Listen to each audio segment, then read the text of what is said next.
Juma Mubarak mbokk ñu ngi leen di nuyuwaat beneen yoon fii ci Africa TV ñëwaat mbégte dellusiwaat tey ci suba si le fas yéene àndaat ak yéen ci beneen édition Good Morning Africa fii ci Africa TV comme ni ñu koy defee saa su ne bu waxtu bi jotee xam ngeen ne juróom-ñeenti waxtu si suba mooy heure bu baax bi mooy rendez-vous bi nga xamante ne si leen di dajeek yéen waxtaanee réew mi wax tamit xew-xew yi ci biir réew naka noonu ñu continuer di pencoo ci réew mi su ko defee ñu ngi leen di ziar bu baax a baax di leen ñaanal jàmm fu waaye mënta nekk ci biir réew mi wala ci biti réew di ànd ak ñun jamono ji ñu ngi leen di jaajëfal bu baax a baax ñaan yàlla ñu fekkee bés bi ndax xam ngeen ne bés bu màgg la ak juma su ko defee ñu profité aussi wax leen juma mubarak beneen yoon waaye tamit xam ngeen ne màggal gi démb la woon bor seet tey ñaanalante ci bés bi tamit ñaan lépp lu ñaan ci màggal gi yàlla nangu ko waaye tamit boole ñu ci lépp li nga xamante ne mooy yiw buñ ci ñaan yàlla of course yokku jàmm ji ci àdduna si ak tamit surtout ci réew mi nag ndax fu jamono toll métti na lool su ko defee ñu ngi leen di ñaanal jàmm bu baax ba surtout ñi nga xamante ne ñu ngi tawat nekk ci kër yi wala ci hôpital yi fu ne ci réew mi ñu ngi leen di bàyyi xel bu baax ñaan yàlla delloo leen seen sago ci noonu tamit la ñoo profité ñaanal yàlla ñi nga xamante ne ñu ngi am nattu nekk ci kaso yi fu ne ci réew mi waa surtout ñi nga xamante ne ñu ngi fële ci Mile 2 Central Prison di ñu bàyyi xel suba bu nekk di ñu wettali ko ñoom tamit ñu ngi leen di ñaanal yàlla ñaan yàlla teggi nattu yi yàlla mën na ko yàlla def su ko defee ñu gërëmaat leen baax a baax beneen yoon ci safo bi waaye tamit ci kóolute bi ci ni ngeen ànd ak ñun depuis Monday ba léegi di leen wax jërë ngeen jëfati. Well, once again viewers, wherever you are, welcome to the week's ending edition of the Good Morning Africa program right here on Africa TV. It's Friday, the 16th of September 2022. It's another warm welcome and thank you so very much for the pleasure of your company. As always, we are so much glad to be here again to take you through in what we expect would be another very interesting, interactive and informative edition of the program. And another interesting lineup matters to be discussed in today's edition. And being Friday, we extend our warm greetings to each and every one of you, wherever you are, whether in the country or beyond. And of course, as always, for choosing us and for the pleasure of your company from Monday to today, Friday, being the last edition for the week before we take a deserved weekend break. But before we get to what we will be discussing today, as you also might expect, would be, of course, the State of the Nation's address will reflect that transport matters and other issues. So stick around for that and more. And yeah, before ñu gën a xuus ci waxtaan bi rek ma bàyyi suma gars yi nuyoo ñi may àndal ci jotaay bi suma naataango Modou Mohamed Niang ak maam doore ko ak grand of course di la wax Modou Niang juma mubarak nuyu la di la ndokkale bu baax bàyyi la nga ziar gars yi laata nag ñu soobu ci waxtaan bi. waaw Amadou di la wax juma mubarak di ko wax suñu gan ñu fi am wala suñu gan buñ fi am nama ko gëjoon koo gis si programme bi Essa Dam Fa. gars yi felal kel nañ koo feeñal lool. waaw ma ko bëggoon nooba ba si kanam. nga xam ne moom waaw moom daanaka boobu si programme bi la bokkoon. waaye am na ku ko nangu nag. waaye amul problème sotti si ak def si la nuyu maam. ne ñuy seetaan Africa TV nekk si réew mi ak si bitim réew yëpp di fi taataane seen xibaar yi wér te wóor si kër gi fii ñu ngi leen di nuyu di leen wax jumaa mubarak am nañ mbégte dellu siwaat fi bu baax a baax xam naa ne wax nga ponk yi am solo yooyu buñ ko faram-fàccee rek daanaka li ñu am si tayam dina tomboy mu yem si. incha allah waaw jërëjëf su ko defee ñu bàyyi ko moom maam quickly moom tey mu nuyoo maam ji bi ñu ziar la ci ajuma ji ñu bàyyi la nga nuyoo ak gars yi laata ñuy bàyyi gan gi tamit mu nuyoo. jërëjëf Amadou maa ngi lay nuyu di la ndokkeelu ci ajjuma bi ne la juma mubarak jërëjëf di nuyu monsieur Damfa nuyu Niang nuyu suñu followers yi nuyu staff ak management bu kër gi jaajëfal ñëpp ñu nga xam ne ñu ngi toog nu seetaan nuyu kilifa diine ak kilifa aada yi kilifa diine yi ñiy jiital ci ndokkeele xam ne ko taxawaat màggal ci lépp nangu ñu ngi dëgmal yeneen xew solo waaye ñu ngi nuyu mboolem ñi nga xam ne ñoom ni seetaan di nuyu suñu wayjur bu jigéen suñu soxna suñu ay soppe ak mboolem ku nga xam ne mu ñuy bàyyi xel foo mën a nekkee ci biir réew mi rek jàppal na ñu ngi lay nuyu di la ñaanal te di ko sàkku ci yow saa su nekk. amiin waaye ci ñaan yi waaw ñuy surtout waa ñaan yi moom baax na ci lool gars yi bu ñu bañ ñoo fàtte ñu ngeen boole ñu ci ñaan yi surtout tey di àjjuma ci ñaan yi xaas yi surtout di gërëm ñëpp comme maam nu mu ko waxee surtout soppe ñi nga xamante ne soppe ay Africa lañ soppe Good Morning Morning ak yeneen programme yu jaar ci kër gi yëpp ñu ngi leen di jaajëf bu baax ba xam naa ci indi ni programme bi nañ ci profito am nañ ci lim am nuyu leen bu baax beral leen nuyoo di leen wax jërë ngeen jëfati just quickly ñu bàyyi tamit suñ gan bi tey Essa Damfa lañ fi am of course fare ak nguur gi NPP bu président Barrow moom lañ fi am tey war a waxtaan ak moom tolluwaay réew mi surtout li xew démb ci National Assembly ak yeneen fas neen yaar waxtaan ak moom lu bëri Mr Damfa once again ñu amaat mbégte dalal la ci programme bi sa programme la waaye comme maam mën nga nu koy dawoon nga fi nag lool it's good to have you back ñu wala nga nuyoo Gambien si ñu lay seetaan ci réew mi ak ci àdduna si right now. jërëjëf Amadou di la nuyu di nuyu kër bi yëpp dooree ko from top management down to the layman di nuyu askan bi yëpp seetaankat programme bi Eye Africa rawatina programme Good Morning Show bi di nuyu Mr Nyang di nuyu Maam Jimmy ñoo xam dañooy co-panelist ñoo co-host di nuyu askan bi yëpp dina wane Juma Mubarak jërëjëf. waaw jërëjëf su ko defee moom mooy suñ gante ci jotaay bi incha allah ñu fas yéene waxtaan ak moom ci lu bari kon ni ma ko waxee léegi su ko defee dañuy soobu ci waxtaan bi comme time baa ngee dem dooree ko ak wàllu transport balaa ñoo dem ci of course président gaaral of course kaddu yum gaaral démb ci National Assembly bi nañ ci ñëw lu yaatu ak yeneen su ko defee ñu dooree ko ak wàllu transport kon ni ma ko waxee ndax xam ngeen ne gannaaw daanaka ñeenti fan yi nga xamante ne Gambia Transport Union dañ bankoon seen loxo pour of course ci dimanche ci xamante li nga xamante ne ñu ngi ko doon sàkku ci nguur gi finally nangutu amoon na diggante ñoom ak Ministry of Transport démba ci li nga xamante ne mooy ci negotiations yi nga xamante ne Gambia Chamber of Commerce ak yeneen stakeholders ñoom ñoo ko jiite woon su ko defee just briefly ñu tënk ci loolu rek den ñu ñëw ñu waxtaanee loolu laataa ñuy continuer now well once again thank you for coming along and let's start with transport matters because after 4 days of their sit-down strike, the Gambia Transport Union has ended its protest thanks to the intervention of the Gambia Chamber of Commerce and Industry and other stakeholders who facilitated a dialogue between the General Transport Union and the Minister of Transport, Works and Infrastructure. Most of the commercial drivers under the Transport Union were not plying the roads since Monday, 12th September 2022, due to the rise in fuel pump prices, the high toll fees at the Senegambia Bridge, too many police checkpoints, and expensive mandatory fines. Now, during the past days of the strike, the movement of goods and services were disrupted, and the commuters were also struggling to move from one destination to another, leaving many worried as to when the strike would end. And eventually, after the dialogue, it ended yesterday. Just quickly to bring you up to speed as to some of the agreements that were made during the dialogue was that the General Transport Union was to immediately call off the strike, which of course eventually happened. The Ministry of Transport, Works and Infrastructure to immediately work with the government stakeholders to expedite the ongoing review process of the existing tariff and at the bridge. The Ministry of Transport to set up a committee comprising of all relevant stakeholders to look into the demands of the union, to introduce route licensing scheme as part of efforts to avoid multiple charges of passengers, while at the same time agree on a nationally pegged price increment to cater for the recent increase in fuel prices.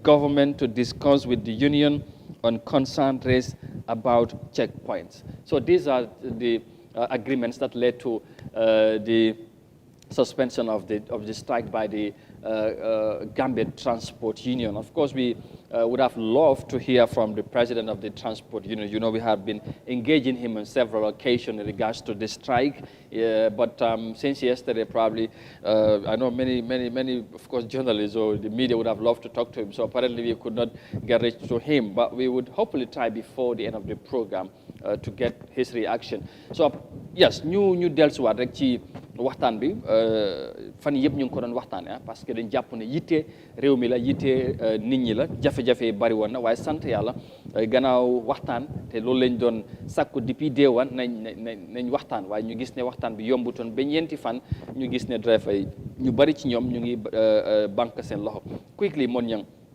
lan mooy sa réaction ci développement bu am démba because gannaaw yitte bi nga xamante ne wax nañ ci waxati ci ba di at the end of the day ci table bi la mujjee Gambia Chamber of Commerce Supreme Islamic Council ak yeneen stakeholders si National Human Rights Commission ñenn na ci civil society ñoom ñëpp dugg nañ ci seen loxo ba tey ñu gis li nga xamante ne mooy juboo am ci ay kaddu ba strike bi ñu mun koo dakkal. waaw sant yàlla first of all waaye fu mu mënoon ñu ñàkk a àgga la. su fekkoon ne kilifa yi ko seexa defoon nañ li ñu war a def duñ fa doon àgga waaye niñ ko yàgga di waxee naka jekk ñu ngi doon wax ne si waxtaan rek lay mujj. loo xam ne nag si waxtaan lay mujj dañ ko war a njëkkee rek soo waru doon agsi fii waaye sant yàlla yeneen kilifa jóg nañ si.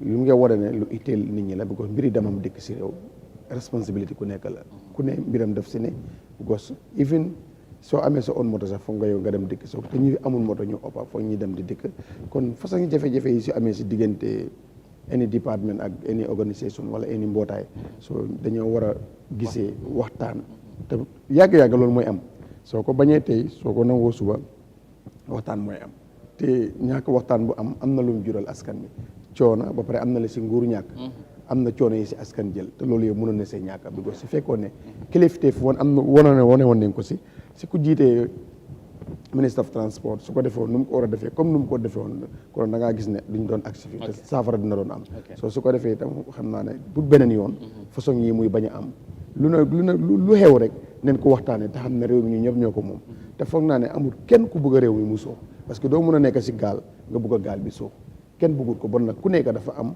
gis-gis ak nu am si mbir mu nekk dañ koo bàyyi mu waxee ko noonu waaye ak nu mun ta am rek su dara xew nañ ko dee waxtaanee mooy lu nga xam ne moo gën a am njëriñ si réew. ok maam quickly sa réaction ci développement bu am gannaaw buñ gisee ay stakeholders si dugg ci wala ñëw jaar ci diggante bi ba jàmmam safara li nga xamante mooy jafe-jafe jàmm dellusiwaat quickly naka nga ko gisee. waaw it's a good move dañuy upload ñaari secteur yëpp nga xam ne nangu nañoo toog waxtaan. waaye ñun suñu waxi démb mooy suñu waxi tey lu waroon a jiitu ci seen diggante la balaa kenn di ci dugg. ndax tey Ministry of Transport Works and Infrastructure mbootaay bi nga xam ne moo ëpp ci nit ñi li ñuy gis mooy transport because ok infrastructure bi mën nañ koo samp ba mu pare xëj na yow doo xam ban contracteur lañ jox projet ak yooyu nit ñi du leen yitteel sax ñi xam ku ci nekk li leen yitteel rek mooy ñi gis tali yu baax na ñu gis samp di def infrastructure yu baax waaye buñ ne transport rek dafa nekk secteur bu nga xam ne directly or indirectly dafa affect every Gambian loolu lu nit mën a understand la léegi bu loolu xewee nag tey lii am ni is a big failure man wax naa ko in the presence of the director wax naa ko tamit in the presence of the president of the union ne ñoom ñëpp mënoon naa ñàkk ci seen diggante defante bi bu feeñ waroon naa mën a ñàkk ndax defante bi ci am ci ministre bi li mu wane digganteem ak mbootaay bi ak union bi tam dañ fipp kon ñoom tam mer moo leen dugal ci lii lu mënoon a ñàkk la te ñoom nangu nan ko waaye nit ku mer nag daanaka doo am sago jëf rek mooy lay léegi nañ ci gën a ñëwaat bu baax léegi ñu bàyyi Essa moom mi nga xamante ne mun nañu wax ne dafa farak nguur gi te gis nañ taxawaay bu ci ministre bi am ak jafe-jafe yu Gambien si dund ci ñeenti fan yi Essa lan mooy sa jàngat overall ci situation bi nu mu demee ak eventually agreement bi mujj am diggante transport union ak ministry bi mun nañu wax di government thanks to the intervention of stakeholders ndax yow tamit li nga doon xaar ñu foog am ñu intervene balaa ñoo mun a waxtaan si ñoom ñaari parties yi nga xamante ne ñoom ñoo amoon issues. jërëjëf xam nga diplomatie mooy doxal aduna. foog ñu nangul diplomatie mooy jaama mooy lépp.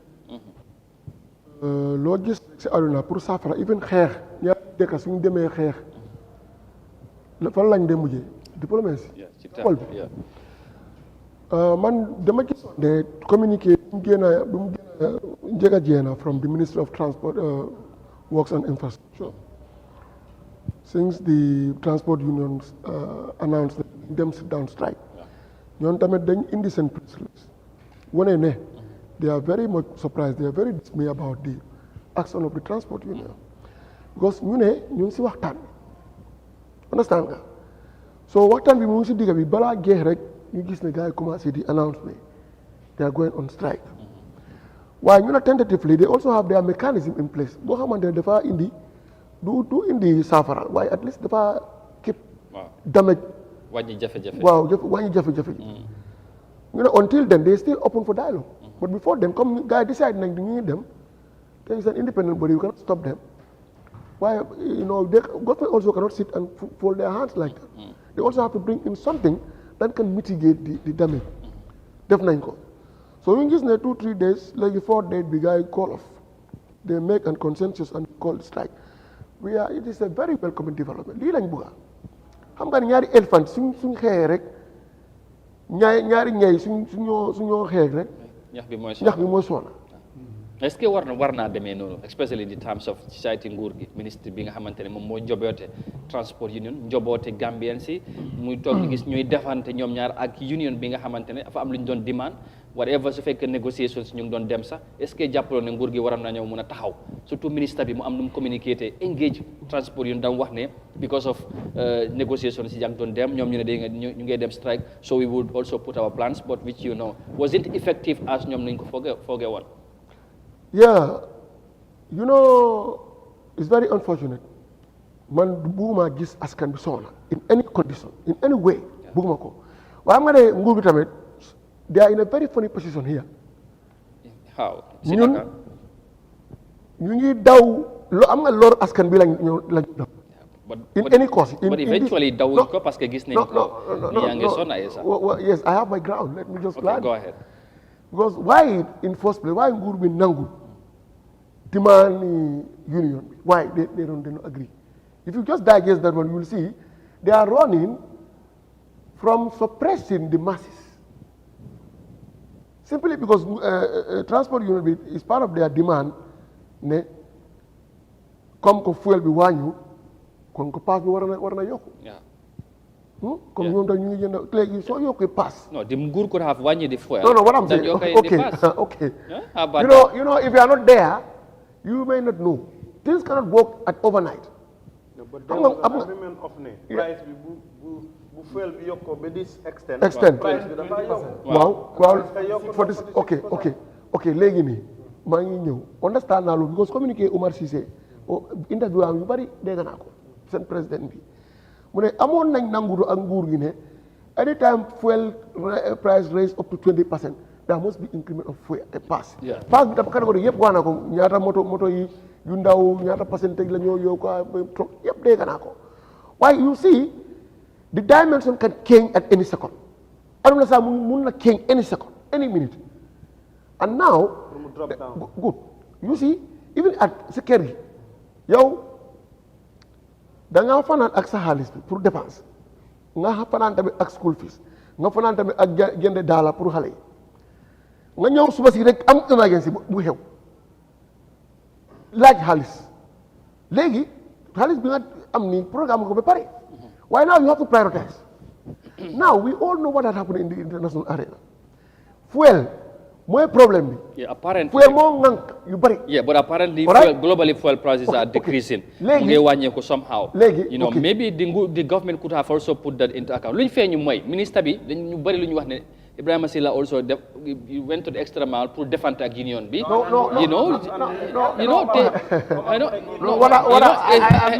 not yet. I want to tell you the genesis of the problem. Yeah, of course we all know, but no, dañ bëgg a taxaw. bëgg a indi ak lu xew nag dafa xala exemple boobu dafa xala uti ak maa ngi ñëw.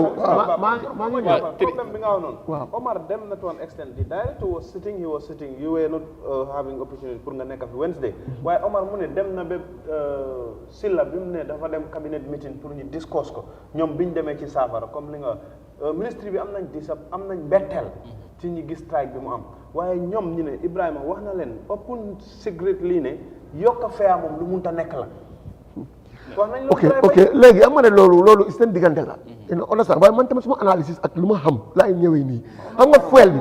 xam nga non monsieur Niang waaw yokk paas xam nga driver yi ak fu ma bëgg a ñu taxaw sax mooy driver yi sax loolu nekk seen major problème non maa ngi ñëw si affaire fuel man gis nga fuel bi importation bi is not monopolized by government ñoo xamante ne dañu gis ne fuel dealers ñii xam nga ñoom tam dañu amul one day strike dañu amul one day strike léegi ñoom fekkee day strike on sax fekkee ñu ngi am strike te am nañ nangu ak nguur gi te nguur gi should be very much careful here if you are having Nangutu ak Y, X and Z, Wow. you have to know how to pin them. You also have to safeguard your interest and the interest of the masses because nguur gi moo ñu nekkal ñun askan bi. waaw pour defend ñu. interest yi union la Umar defend.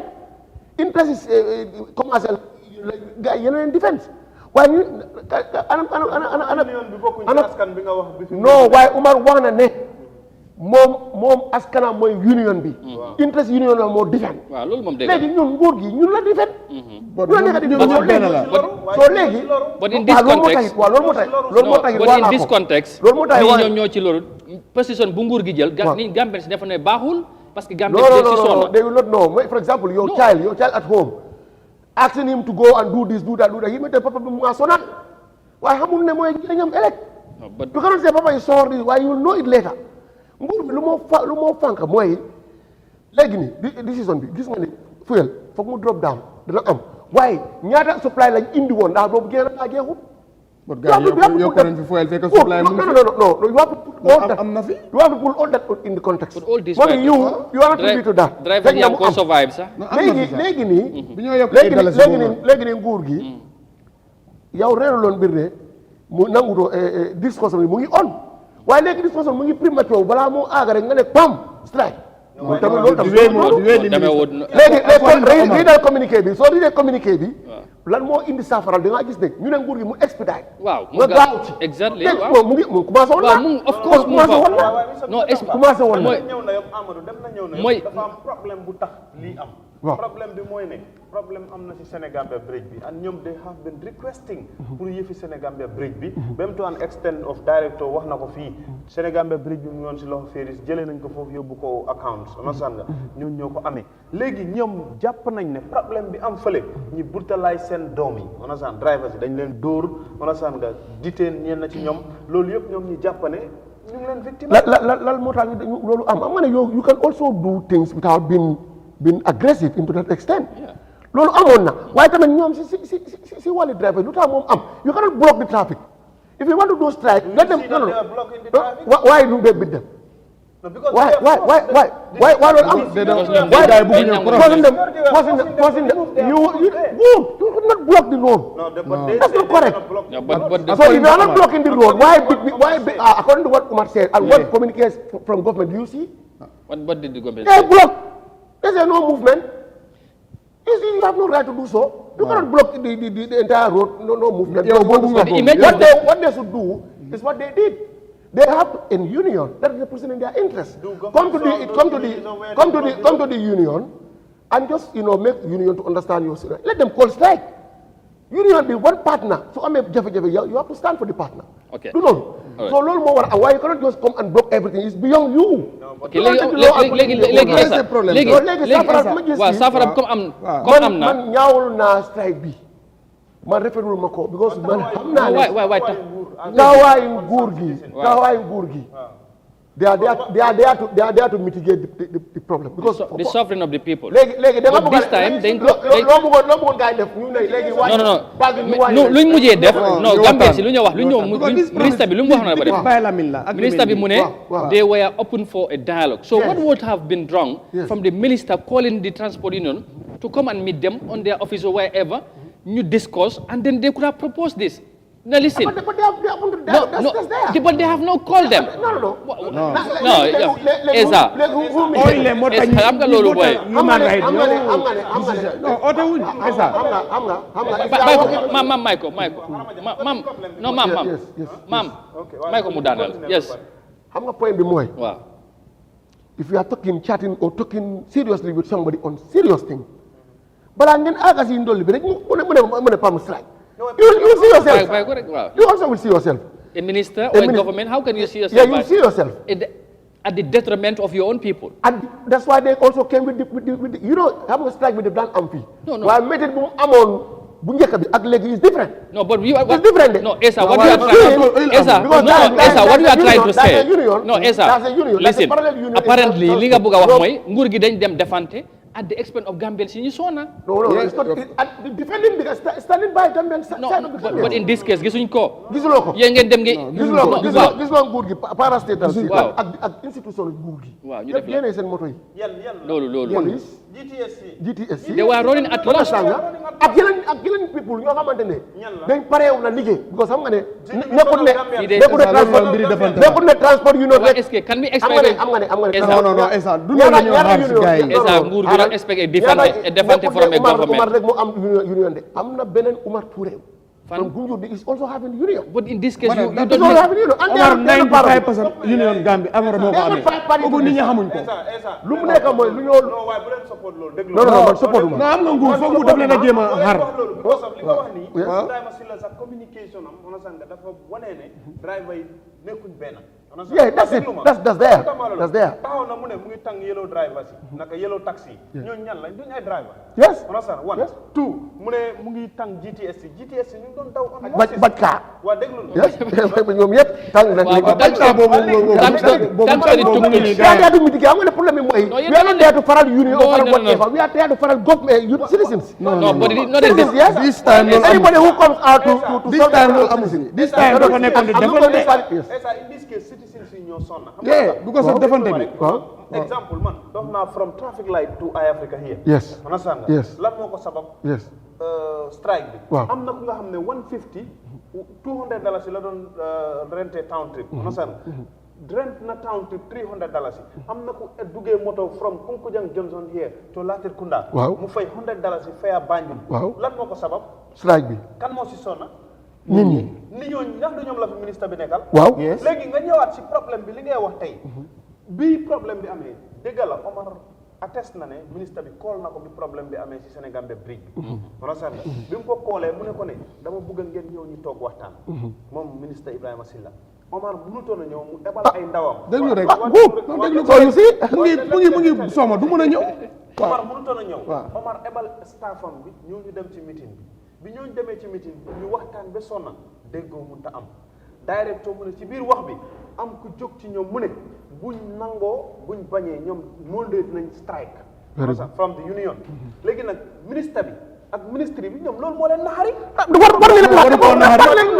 dafa war a président non waaw léegi bàyyi ko mu tontu maam bàyyi ko that's not a responsible statement but no président apologize na he no let us but dafa am ci ebal délégation bi oyatal bàkku ko waaw léegi bàyyi ko rek bàyyi ko waaw go ahead xam nga ñuy waxtaan yeah of course yes xuloo kay am you know if you were soo nekkee njiit even njiit kër when it comes to negotiation you have to show politeness even soo nekkee di caw sax dafa war a nekk in a polite manner and if you are communicate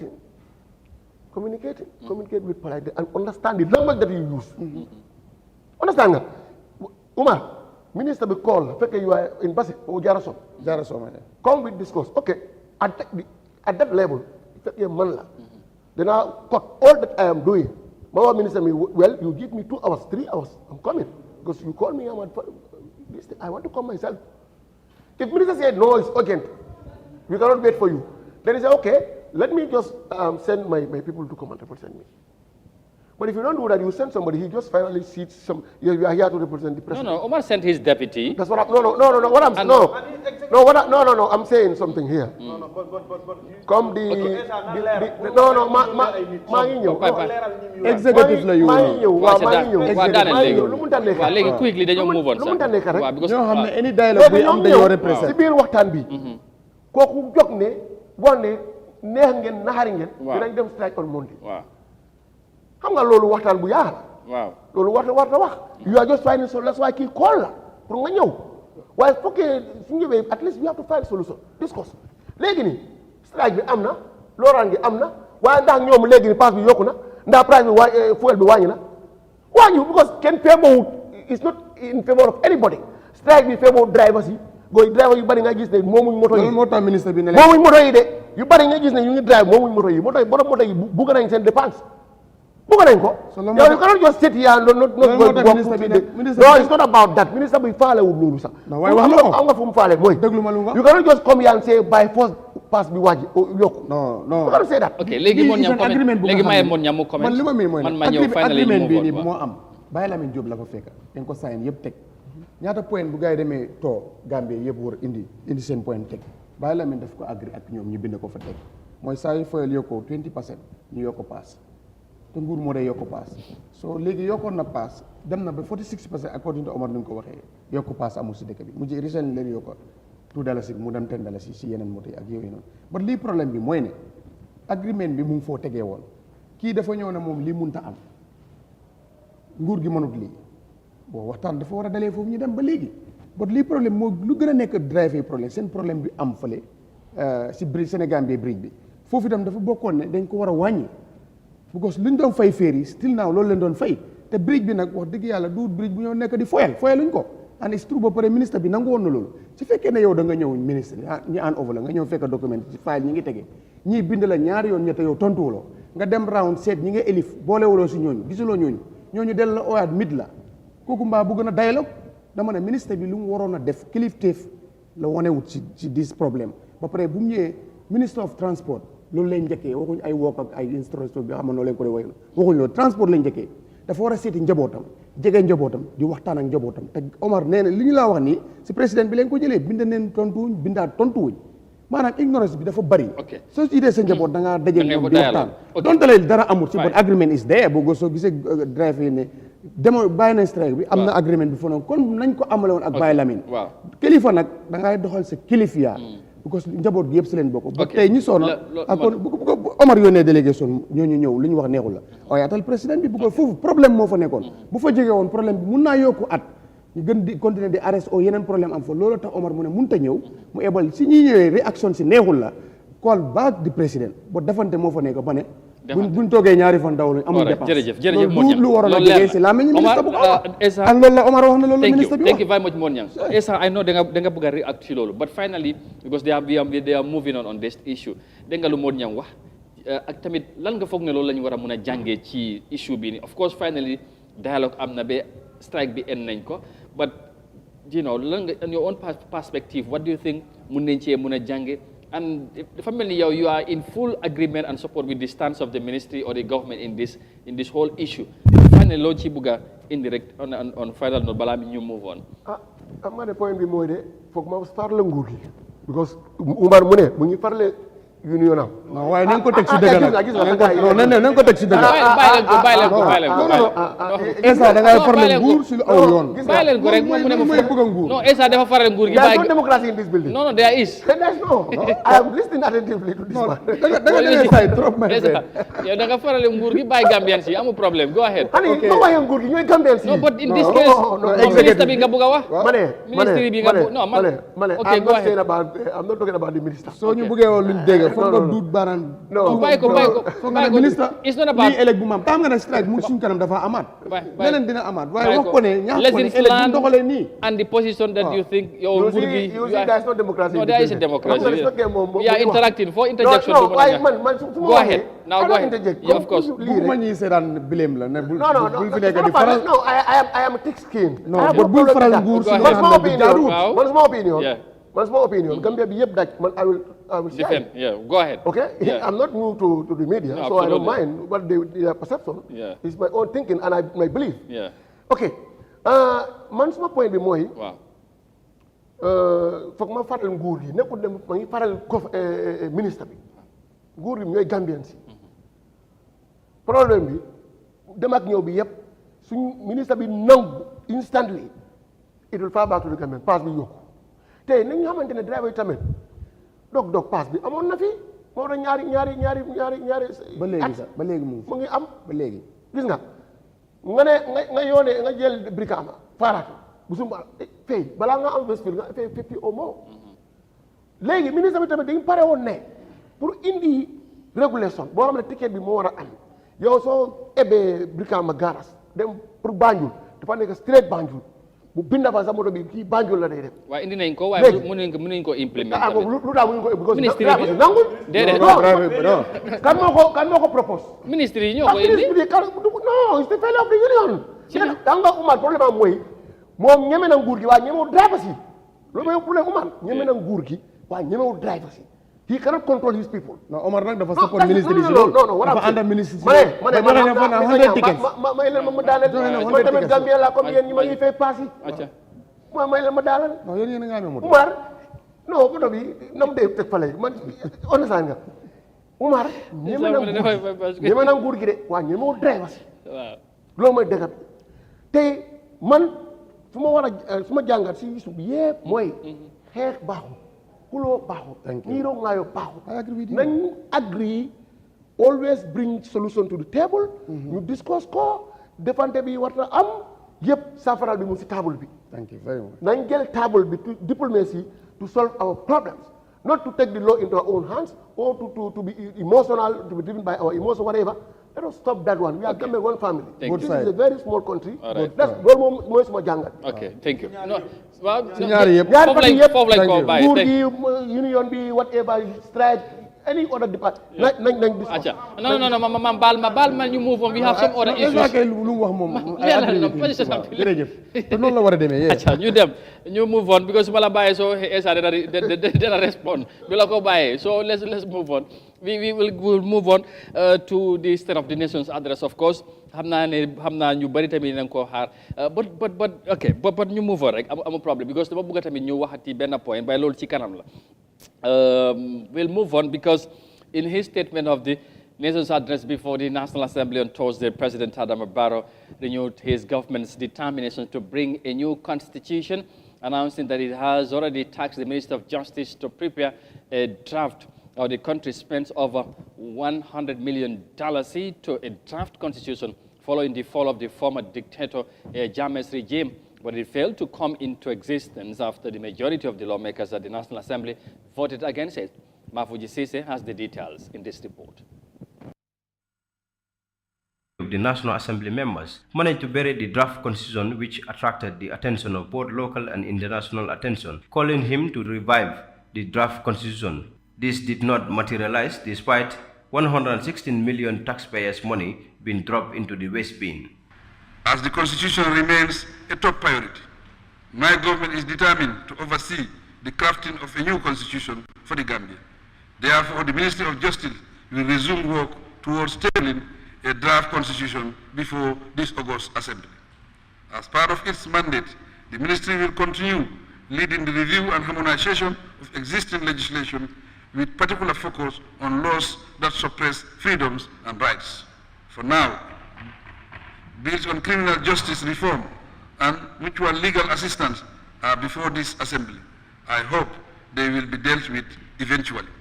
The tiny West African nation has been regarded as the smiling coast of Africa since its first republic under Sir Dawda Kairaba Jawara, with high regard for rule of law and respect for human rights regulations, but it turns into a cry coast with the former leader Yahya Jammeh accused of committing gross crimes against humanity. The third administration under the leadership of President Adama Barrow reincarnated the rule of law and democracy and established the first ever Human Rights Commission, whose role is to watch the human rights situation of the country. President Barrow also pledged that his government will soon build the human rights quotas.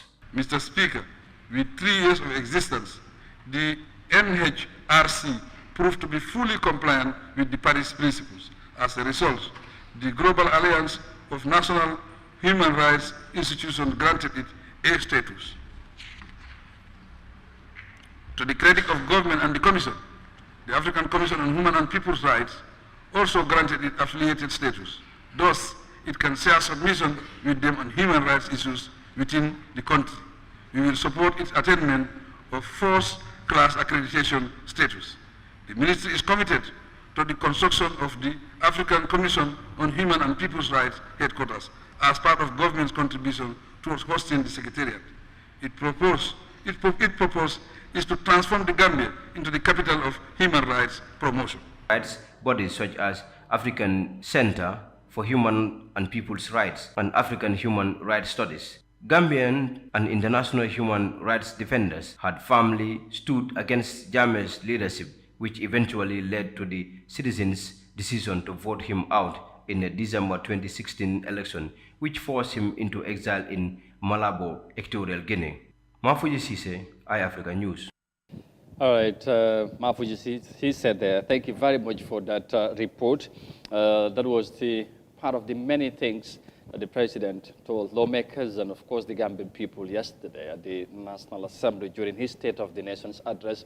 We would, of course, going to take time and, of course, discuss on that. President Barrow, of course, promising Gambians another constitution or a new constitution again.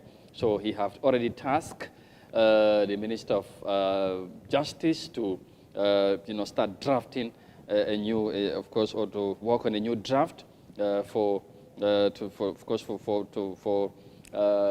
country to have another new constitution. But before we get to this issue, straight up the nanyo chi ESA, because dama bëgg nga jox ñu sa jàngat sa reading of the general statement, State of the Nation's address, but you specifically talk on this matter or issue of President Barrow mu ngi diggaat Gambien si ne ñu ngi commencé nañoo liggéey wala wax na ministère bi ñu liggéey pour ñu amaat beneen constitution. But generally boo doon def jàngat ci statement of the State of the Nation address bu 2022 President Barrow loolu nga wax Gambien si ban jàngat nga ci am na li nga doon xaar loolu nga dégg wala foog nga ne Gambien si lu ñu doon xaar loolu lañ déggee ci président. Yeah, the statement is very fair. For me, it's very fair because one both sides, either positive or negative, the progressive nature of the government, his government, and also the setbacks. Boo xamante ne gàllankoor la boo xamante ne amoon na, lu ko waral tamit wax na ko. Ay da nga nangu ko nga bañ ko waaye wax na ko. Foo xamante ne mu ngi dox wax na, foo xamante ne dafa am na sax wax na ko. So lii, is very reflecting the current reality. And it's very realistic. Seriously? Yes. It's what I perceive and mooy suma jàngat ci affaire bi because soo gisee ne affaire yi koom-koom bi xam nga foofu la njëkkee. Economic. Waxoon na ne economic did not perform like anticipated because our growth level is always 5.6 or 6%, but for this one is 4.6, 4.5%. So that will show you that the economy did not look into this previous trajectory. But notwithstanding, loolu tamit wax na ban gàllankoor ñoo ko indi ñaari yëf la mooy COVID-19 bi ak Ukraine war bi. So waxoon na tamit the NDP bi what is the substitute to the NDP mooy recovery focus to NDP. Now our this thing new plan bi mooy recovery. It will based on recovery method like ñàkk nañ bu bari. comme boo xamante ne ñàkk waaw so léegi lañ la war a focus ñu recover ko balaa nga xayma yu bari yu kawe da nga war a recover boo xam ne fa nga tollu woon nga mën a regain foofu noonu nga mën a def leneen so léegi nii fu mu tollu léegi nii mooy at the recovery process pour gis ne we got to where we want to be so si wàllu koom-koom bi wax na ko te suñu plan bi tamit it's not about something that only Gambia it was at least over 44 countries ñoo xamante ne ñoo voluntarily put their development plans forward at their economic trajectory and stuff like that. And Gambia was very applauded for their foresightedness, and they see it's practicable the way they want to to move things to regain our financial muscles. Is practicable. Okay. Talking about the realities on the ground, comme noo ko waxee, don't you think majority of Gambians dañoo wax ne kon président bi somehow he's either misinformed or ill-informed pour mu wax ci réalités yi parce que daf ñu bari ñu ngi doon xaar président bi pour wax ci dundu bi jafe-jafe dundu bi seeraay bi ak tamit flooding bu fi am bu yàggul jafe-jafe yu fi am dellusiwaat ci laalu ci loolu yëpp.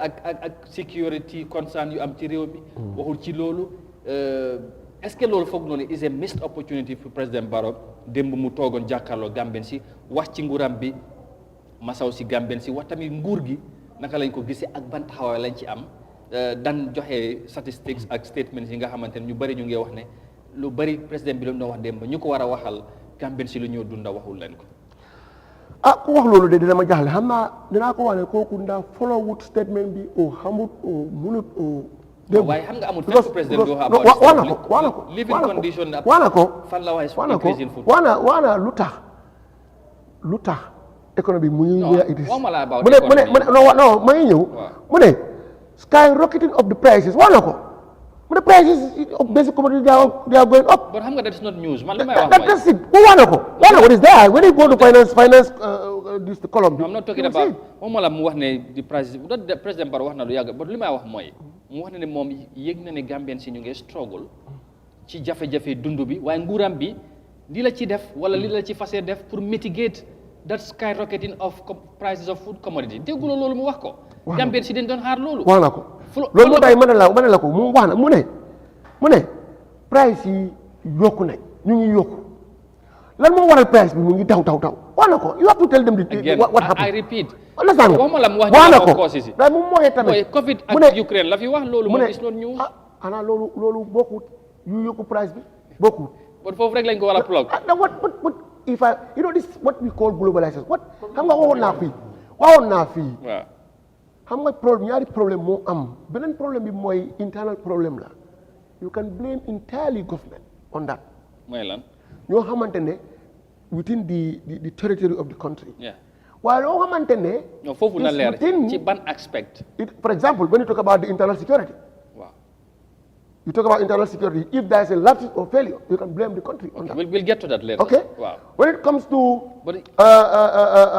the growth of the economy internally, our GDP internally, that also you can. But how about the well-being that's what I'm saying. of the population of Gambians in terms of their survival? maa ngi ñëw de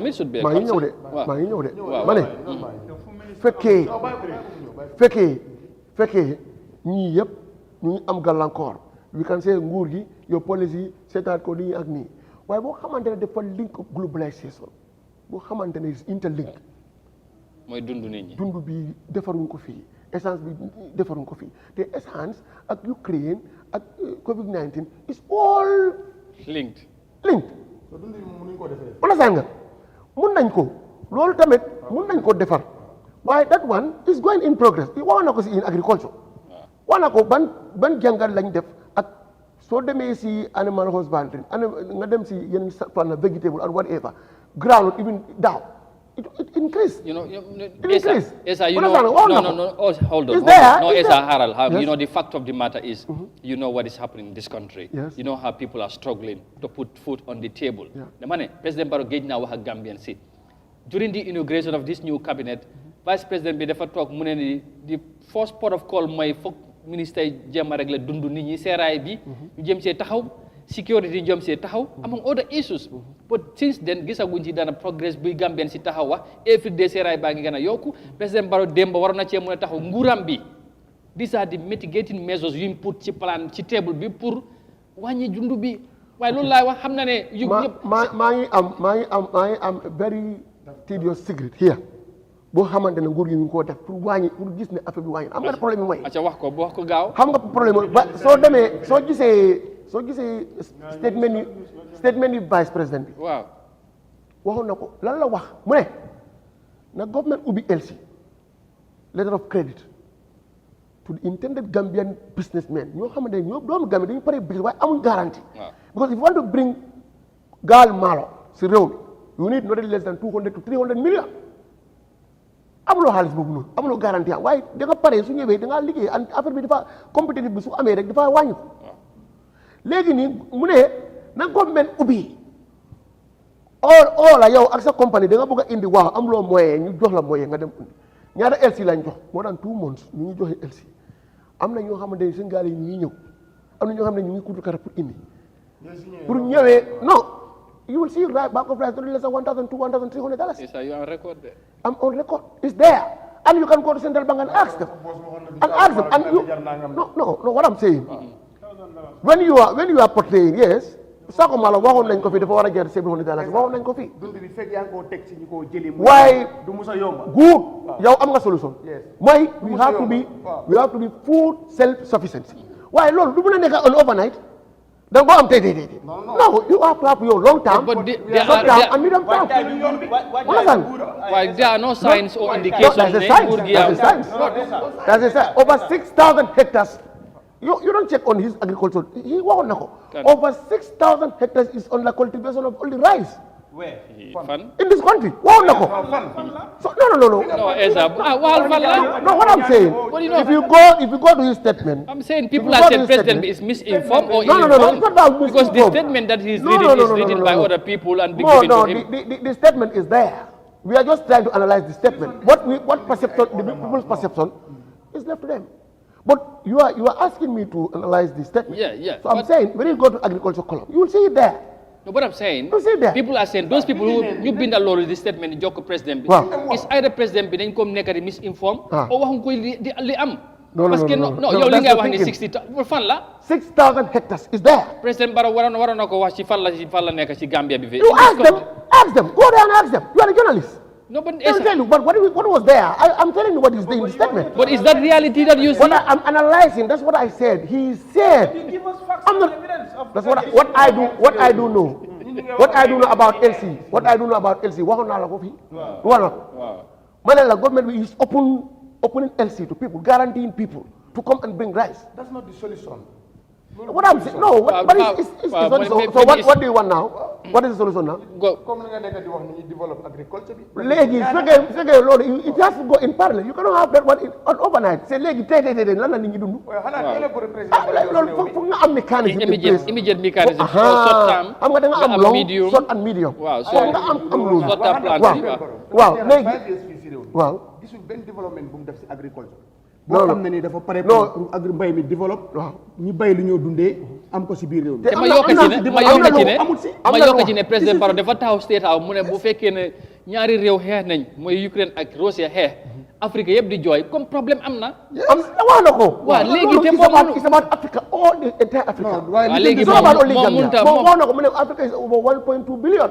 waaw te Ukraine ak Russia so combined population is less than 300 million. So if 300 million yooyu yàlla gis lu African Union seen kàngam yëpp dem pour négocier ne grain bi ñëw nii. It's not about the problem is not about only Gambia, it's entire Africa. We have to just go back to we are concerned about the Gambia. Yeah, we have to be concerned because it's affecting us like. But so foofu lañ doon xaaree président bu mu ñëw. mu wax Gambian si lan la ci nguur gi def flooding bi am na fi président Barrow. wax na ko. lan la fa mu ne nguur gi la leen def. boo demee disaster column bi wax na ko on the vice président. non loolu laa wax. non déglu ma rek non saafara la ñoo wax. waxuma la wax ne lii xew na. xam nga. exactly ñëpp xam nañ ne flooding am na dimbale tamit am na. non loolu la xam nga la xew mooy speech bi ñun ñëpp xam nañ lan moo si nekk is about accounts nga wax ñi plans yi nga wax ñi challenges yi nga wax ñi developments yi yooyu moo fa nekk waaye the expectation of the public mooy tey yi ngi wax si wàllu trade maa ngi koy wax léegi yow even yow mi nga xam ne yaa ngi jegee président Barrow di support partim bi sax xam nga ne mënuloo ne di nga saafaral nit ñi seen problème si trade ba léegi ministre nekku fa esa nañu wante dëgg waaye xam nga ne point bi mooy. waaw déglu ma esa yaa ngi reede xam nga maam lu ma wax solution lañ bugga mun na faa am mun na jàpp xam nga dañ gisoon ne. déedéet boo moom bëgg wax there are some ministries even. no what I'm saying the ministry is working perfectly. ñu ñoo ko déggaat ñaari 2 days ago. mooy lan. understand nga ministry bi ban jéego lañ def to gis ne working with the business committee, working with to see PS was there and the minister of Queen Jammeh, Honorable Queen was there, deputy overseeing the ministry. So ministry is working. Minister the problem is not about it's not there, it's working. Okay, leeral fii si affaire disaster bi muy wax fi gis nga président waat rek ñëw this is to not be like a whole day statement. I know but you have to da nga war a càmbar rek cap waaye càmbar bi booy président bi mënu fa ñëw bi wax nit ñi déglu ma wala ay man Amadou may ma esa déglu ma wala bu ñëwee ci problème mu Gambian si président bi waroon naa jar mu toog whole day understand nga pour wax pour nit ñi gis nga tey all speech bi mu joxee nii waroon naa toog mu élaborate mu explain Gambian si ñi am lu dal seen xel ci biir explanation loolu déglu ma rek loolu mooy ñëw on Monday mu ñëw on Monday gis nga problème mooy président bi speech am Monday vice président dafa teewal ci National Assembly dafa toog foofu noonu gis loolu all clauses daaw amoon na fi daaw ba léegi di seen problème la assemblée di what are we saying dafa toog on behalf of the president foofu noonu pour answer all the questions, all the doubt. No. So you have to follow it. Your crew will be there. We would do that. We know that it's not something new. We know, but we know what my president be. In the issue of price yange yoku, that's not a news. Everybody knows that's happening every day. Yes. Flooding be, we already know it happened. People have been affected. Ngurgi joxe nañ xayma NDMA dem nañ def assessment. We know sort of from the international committee. They were here. They went round. They have faced the media and tell them. But what we are saying, President, we would not have taken this opportunity through the people ñu dem ci ground what they have found on the ground, but let them not stop there. What Gambians see, this is the position that the government is taking or have taken to deal with these issues. But wax ñu fi flooding the amna assessment NDMA. No, but what has the government done or is doing to mitigate and to avert? It's given 7,500 to them for 3 months. The flood victim is there. It's Seven sustainable? No, but it's not about whole life. You cannot take care of somebody, but the immediate needs. We are not talking about it. Osa malo bi yep ndo yobu ko legi amulo li nga lek amulo sa cloth nit ñi ñew at li jol at least something bo xamantene mën nga jënd saako malo mën nga jënd li mën nga jënd at least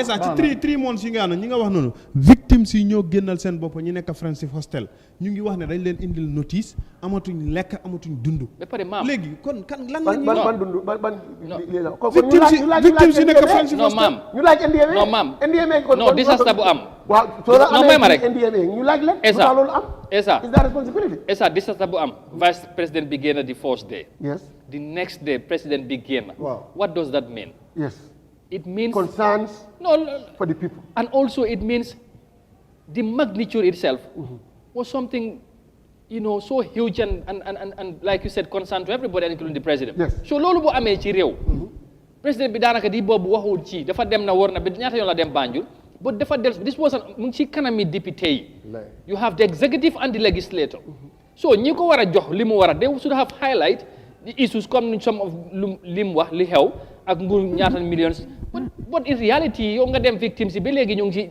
mënuñoo dellu seen kër yi yaa mënuñoo waaye gars yi ñu ne am na gis naa benn communiqué ñu ne ban communiqué dañ leen binda am na benn bu ne dañ leen binda pour ñu mën a dellu from where pour mu mën a dellu seen kër yi you know ok su fekkee gis nga ne nañ rabaraba affaire yi rek yow gis nga ne dafa bëgg ñu rabaraba affaire non it's not about rabaraba it's about the reality what you know me I don't have problem with your opinion. No, it's not. We are not giving opinion here. This is not opinion. No, it's about facts. The reality. So the reality, boy, you want to tell me that there is nothing like captured as to the concern of this magnitude is there. Lol mo tay government get na decision bi demolish houses. Yoo xam ne ñu taxaw si waterways yi ñu leen démolir. waaw yéen da ngeen war a delloo nguur gi dañu war a reform seen kër yi ngeen daaneel fii. dinañ la reform ñun dem neen ngeen dem illegally dem di daaneel ay kër. waaye problème mooy. yow the valuable yow kese kër bi value kër bi yëpp du xam ne dañ ko daaneel dinañ la jox fu nga dëkk dinañ la compenser. it's taking note loolu mooy indi saafara ñu ne. this is nga ne saafara. every year da nga bëgg a nekk every year firefight. lan moo tax opération boobu stop because. no lu tax mu war a stop. because if you are not doing things in the right way. it has to stop. for example man I concord with you. doo ñëw rek daaneel suma kër. no for 2 days lañ daaneel no that's wrong. you have to come with discourse. nga ne la waa xam nga ne yow yi fi nga taxaw nii la nii government bi léegi dañ bëgg gisaat lii amaat. every year the same problem to am léegi pour ça problème mooy dinañ la tuwal yow da ngaa tuux. thank you yow fii lañ laa dëkkal after dinañ la jox kër fale yow sa kër bi lii la xam ne million ñu indi somebody boo xamante dafa mën a accès yëpp moo xam ne kër bi daal jar na 2 millions jar na 3 millions léegi ñu jox la loolu waaye soo ko defutee yow nga jooma physical plan ñëw fat nga daaneel sa kër gi si liggéey bu nga xam ne décembre la war a léegi da ngaa nekk in limbo xam nga loolu baaxul. waaw baaxul definitely loolu moo tax gars yi wane ne ko li ngeen def li baaxul. da ngeen war a go back drawing board.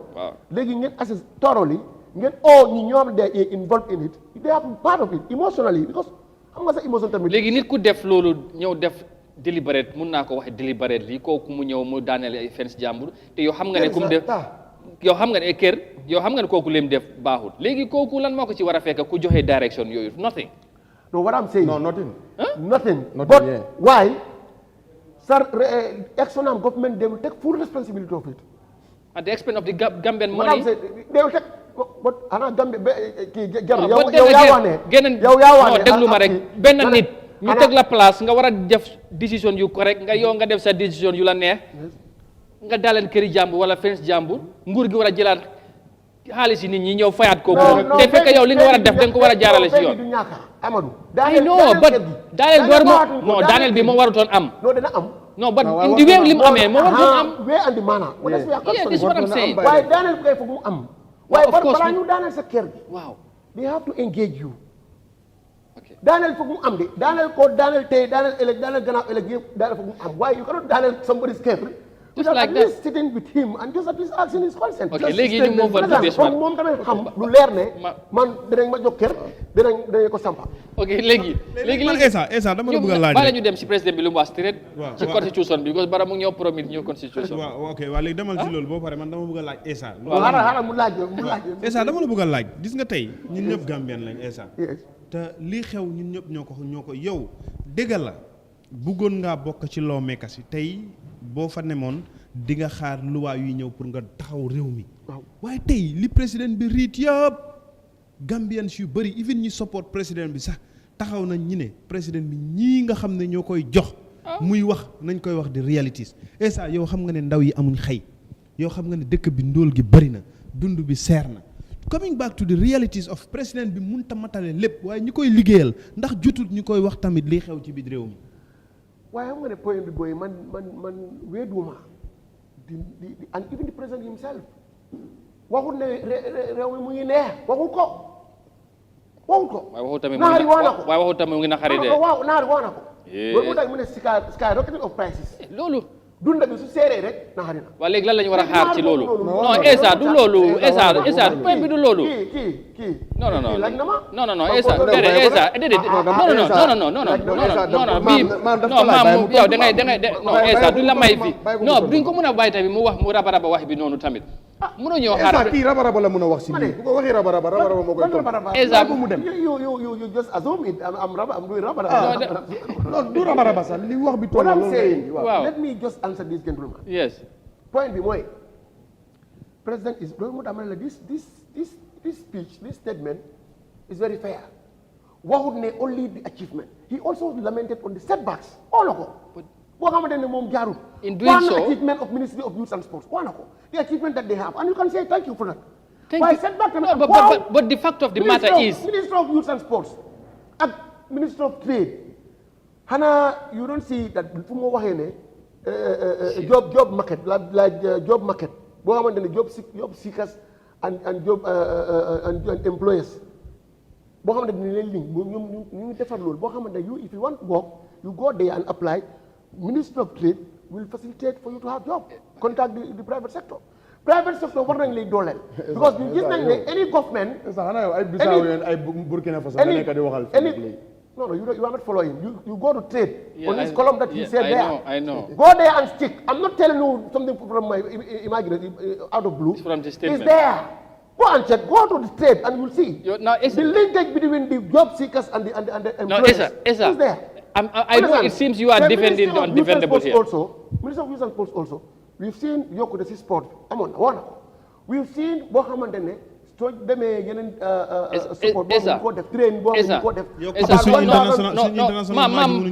non what I'm saying training bi gars yi am tukki fii ak yeneen yi ñoo xamante ne ñu ngi lëkkaloo ak government bi EU support project boo xamante ne ñu ngi train nit ñi ñu ngi train many people understand nga ak loo xamante ne waaye waxut ne everything is okay waxut noonu ate man esa waxuma ne everything is okay what I'm saying is gis naa ne président wax na ne price bi muy yokku wala ko waaye xaaruñ ci loolu mu wax ni loolu dund bi su yokkoo rek affaire bi neexul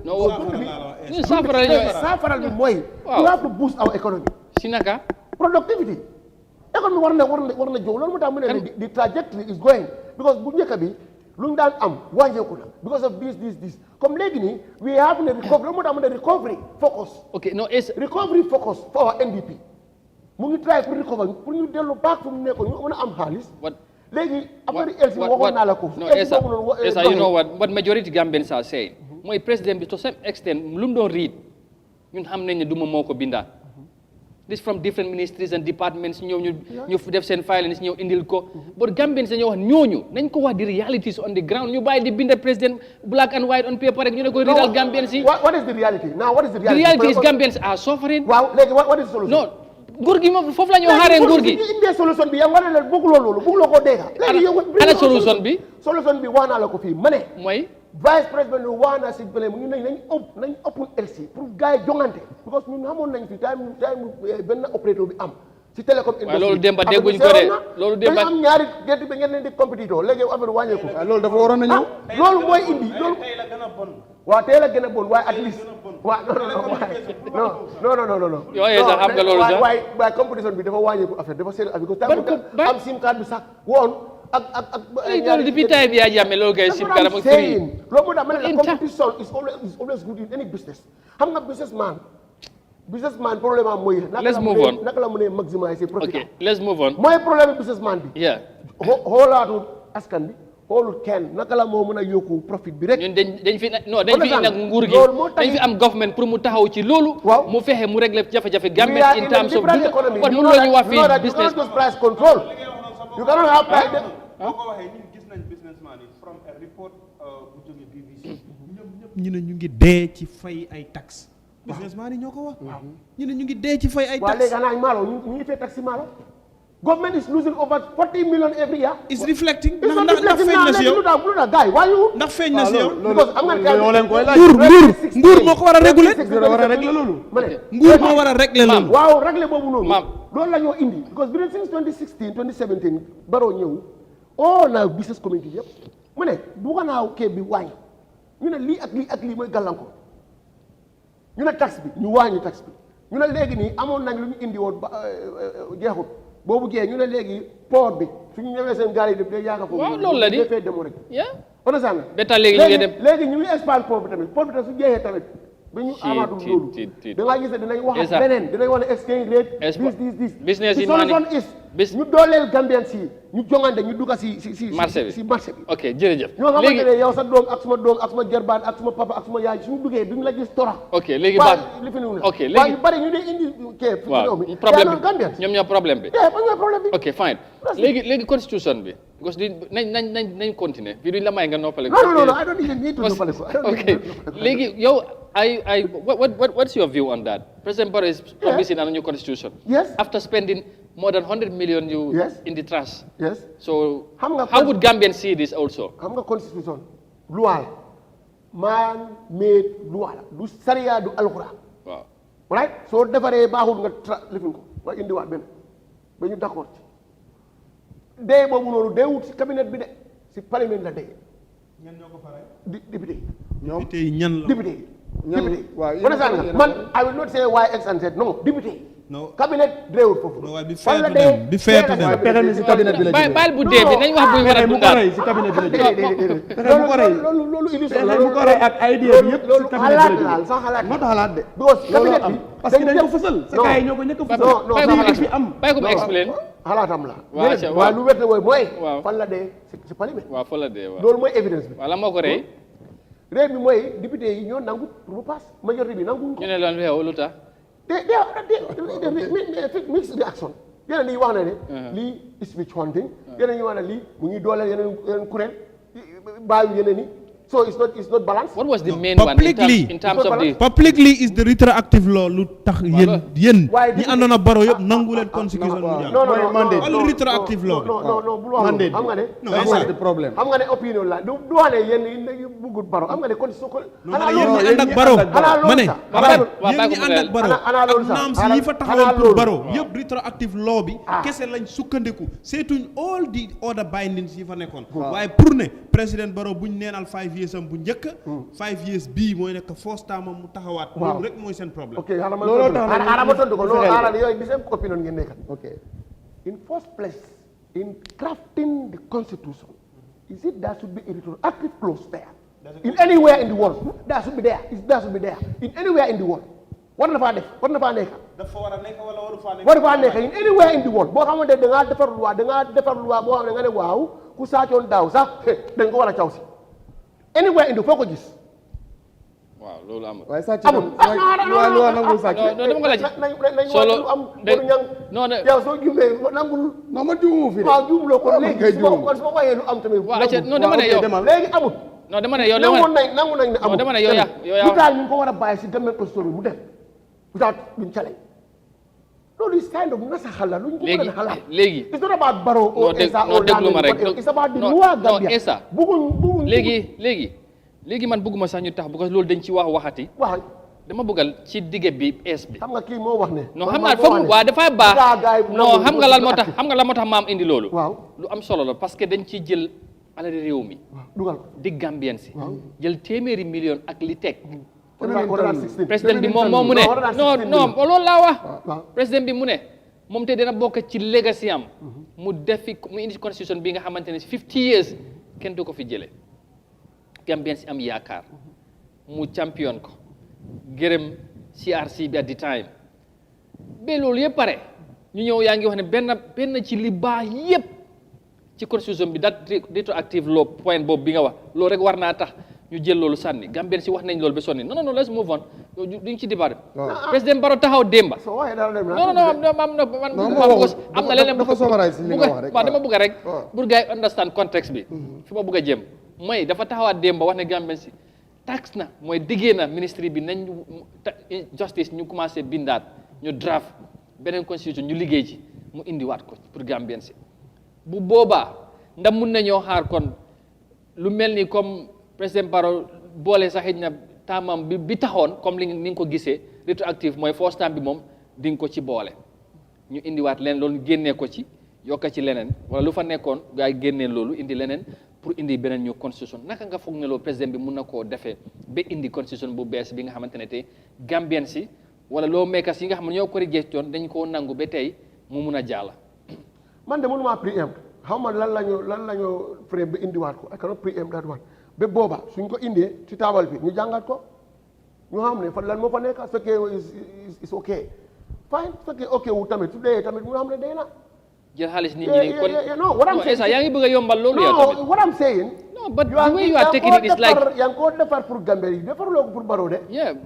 defaruloo ko de bàyyi leen de yaa ngi ko Barrow de but fii moom pour Barrow moo tax pour Barrow moo tax non yow li ngay wax nii pour Barrow la di pour kan Barrow moo nekk di président bi soo defar non Essa fekkee loolu draft buñ sànni pour Barrow moo tax ñu sànni kon kan pour kan la am nga dito active clause bi it's not mainly for President Barrow it was targeting him that's what you were arguing that they say who was the president arama indi answer bi arama tontu leen acha go ahead arama tontu leen ñëwal point bi mooy waaw yaa ngi sampa néeg what yaa ngi sampa néeg soo sampa néeg waaw fondement bi lu tax ngay defar fondement bu ko rek pour mu dëgër mu dëgër waaw waaw fondement bi lifin daanu sa fondement bi loolu active bi moo yaaxa because you cannot defend it anywhere in the world and that was targeting who you cannot defend it anywhere it was targeting who it's targeting about the Gambians which Gambians because it can be anybody no who was at the position at the time if you said so even Barrow su génnee foofu noonu keneen ki ñëw déedéet loolu dina fekk passé déedéet du laal it was only that for him so lu tax mu war a pinpoint somebody else why one point you cannot just be on somebody when defaring law Essa foog nga understand foog nga understand waaw naa la ne retroactive clause bi Essa foog nga understand dafa am situation bu am waa léegi déglu ma dama bëgg ñu waxtaan Amadou foog nga understand dafa am situation bu am président Barrow dafa ñëw ak coalition ñi digge woon 3 years yooyu gis nañ li ci am yëpp mu passé constitution bokkoon seen diggee constitution bi ñëw ñu ne dañ bëgg a def term limit ku toog 10 years ngay am ñu ne comme président Barrow ak coalition bi 3 years lañ digge woon constitution bi joxewut kenn mu toog fi ñetti at ñu nangul ko loi boobu ak doole bi mu ñëw toog 5 years mu dem élection on a before election loi bi ñëw bu fekkoon nangu na retroactive law boobu bu demee ba tey taamam bi jeex dafay abal réew mi keneen kuy toog 10 years rek nga fi nekk waaw man am na konoon taam bi nii moo doon war a nekk am na answer si nga may ma answer ko am nga problème bi mooy yow yaay CRC par exemple yow yaay defar ñu ne nga defar loi Fatel Barrow Fatel Amadou lu jub rek def ko loolu defal loolu. But there were they were targeted. Barrow is not the, it was the presidency. Institutions. No, they were not targeting Barrow. Yéen a ko gisee noonu rek. kii la sax. Yes. mu ne comme que yow coalition nga ñëwee 3 years ngeen di woon léegi nit ñi may nañ la nga toog ba 5 years léegi su ñëwee at least da nga war a doylu nii déedéet. non loolu kuy defar conseil war na am mind boobu noonu war na xalaat coalition sax. You are there to fix something that is realistic. No, drive bi lu mu indi. No, Essa. No, waaye yow xam nga lan moo nekk foofu. No, Essa. Comme que ma ne ko yow yaay conseil. No, Essa. No, but Essa. Yow yaay CRC Kiaman bi yow yaay binda. man moom la kii way sama jël non Esa non boo xam nga la ma fa nekk ñoom dañ ne non dañ ne non bu ko paasoon na non Esa président Barrow toogut 5 years rek non maam the issue is the issue is nañ ko ne di nga taxawaat élection boo wiinee nga am tout temps nga jeexal maam ñu ne loolu mënuñ ko nangu maam the problem is non maam non loolu no draft bi ñoom li ñu doon wax mooy time limit boobu dañ ne naa start with the immediate first term of this current government. léegi nag ñu farak président bi ñu ne ñoom de were targeting the president yéen a ko gisee noonu ah. non problème bi mooy am nga problème bi mooy constitution bi dafa war a nekk effect. yes from the date boo xamante ne date boobu noonu. mooy time force waaw mooy. la war a start. but ñoom waaw. but you cannot say no it will start before constitution be come. process bi kañ la start. no it's not about process it's about when the constitution is enacted and is adopted. waaw li nga and is assented. okay it's a law. is now repeal all the laws in the country. Where is that day the day that we should start counting? It's not now. No, even in Sharia money. So they Islam. Yow nga ñëw nga tuub tey dinañ la toppa li nga defoon daaw. dinañ la toppa. dañ la ko jéggal. so la dañ ko jéggal waaye loolu dañ ko jéggal. seen thing la. loolu nangu nañ ko yàlla loi bi de déglu ma kan moo indi loi bi. loi bi kan moo ko indi. constitution bi kan moo ko dooleel. non dooleel bi nguur gi la. kan moo ko indi. nguur gi kan moo samp CRC bi. nguur gi léegi nag. yes nguur gi la. soo léegi su fekkee yow yaa indi loi bi. yow yaa bëgg mu taxaw. yow lañu taana pour nga defar ko. yow nga defar boo xamante ni jaarul. ok man la ko nangu. léegi moon ñam commental foofu ñu dem. ok man biri constitution bi. waaw buy ñëw. gars yi dañoo sóob rek waaye gi nga 97 constitution bii nii. constitution bu ko gën yombut. because right now so si la gars yi di. waaye bii leen doon ŋaññi fii balaa ñoo ñëw. may ma rek moom leen doon ŋaññi ba tey moom la gars yi moom moo leen gënal li ñoo wax dañoo wax nii rek léegi santaane boo ñuy santaane kaay xool ndax Jallow dina fi indi constitution bu SMD lu suñ kanam la nekk ñu dem 1997 constitution bi baax na lu ko Halifa Dawes defee loolu la war a def. Yaya Jammeh moo ko indi am yu mu si dugal. gis naa Sénégal seen constitution is 1975 boobu ñun judduwuñ ba léegi président bu ñëw am na coppite yoo faay def waaye da ngaa dem référendum ñu def ko fa why not bii mu ngi baax te right now ñoom tey moo leen gënal because tey moom lañ yet yi fa Yaya Jammeh amoon moom leen amee woon teg ko si seen pegga dooraguñ ko kenn nag mais bi am nañu ko def ni sometime waaye dama ne ponk yi nga xam ne baaxut fa waaye noonu ñu ceeñ yooyu dem référendum mu dugal some points buy 20 points buy 18 points moo xam ne mu ko tuddee ba jëlaat fi millions di ko dugalaat si beneen téere ñu ko war a indi réew mi amul njëriñ 1997 condition bi baax na dañ waroon a def li leen Xalifa waxoon ñu tànn si yi baaxut ñu seppi ko teg fële yi nga xam ne baax na yi ñu si war a defaraat ñu indi ko wàññi doole yi bëri yi sax doole yi bëri yi nga xam ne nii sax jox nañ ko National Assembly bi wala because député déggi rek permanent secretary waaw soo wàññi ak permanent secretary bu nga xam ne nguur bu ko daxal mu yóbbu ko government boobu noonu ak falin bi coppite yooyu noonu lañ war a lifin waaye réew mi xiifuñ constitution bi ko bu fi nekka nen fekkee dafa war a am time limite nañ ko dugal dégg nga su nekkee lu tax nguur gi mu dëkkee rek dàq permanent secretary mu fa woon sax dama lay jàppale sax Yaya Jammeh rek moo ko génne time limite mu fa woon time limite mu fa woon dama lay jàppale war a amee indi ko lañ fa bëggoon a rocci ci teel dem laaj askan mi ñuy woote léegi Essa what would you say to that est-ce que loolu nekkul moo moo ñang di opinion am laa jël naa ko man campagne naa ko léegi kon waxal président Barrow na bàyyi ay ala am nga bu njëkk bi ñun we advocated for that we are advocating for that we did that one we did everything you know we are growing waruñoo bari li expenses waruñoo bari li jaru ko parce que soo bëggee tuur xam nga ne soo meree kaw nit mere baa tax ba lu mu def lu baax sax gis na ko Yaya Jammeh parce que nit ñi dem ba buggaatu gis nataalam sax because dañ doylu si moom soo léegi nooy sa nguur mer non xam nga ne it was the concept it was concept léegi xam nga problème bi mooy lu indi problème bi mooy coalition bi di time coalition bi daanu moo indi problème bi because su fekkee daanu noonu spirit boobu noonu comme li nga waxee foofu la dinañ ñëw over 40 something or to 50 amendment la Yaya Jammeh def si constitution bi amendment yooyu noonu nekkul ne yëpp bon na sax waaye yoo xamante ne minguwut ak jamono bi it's like oppressive like is suppressive whatever ñu génnee loolu yëpp ba mu set léegi ñu indi yoo xamante ne dafa mingu ak jamono Gambien si loolu lañ bugga CRC sax war na nekk round mu dem internally ou externally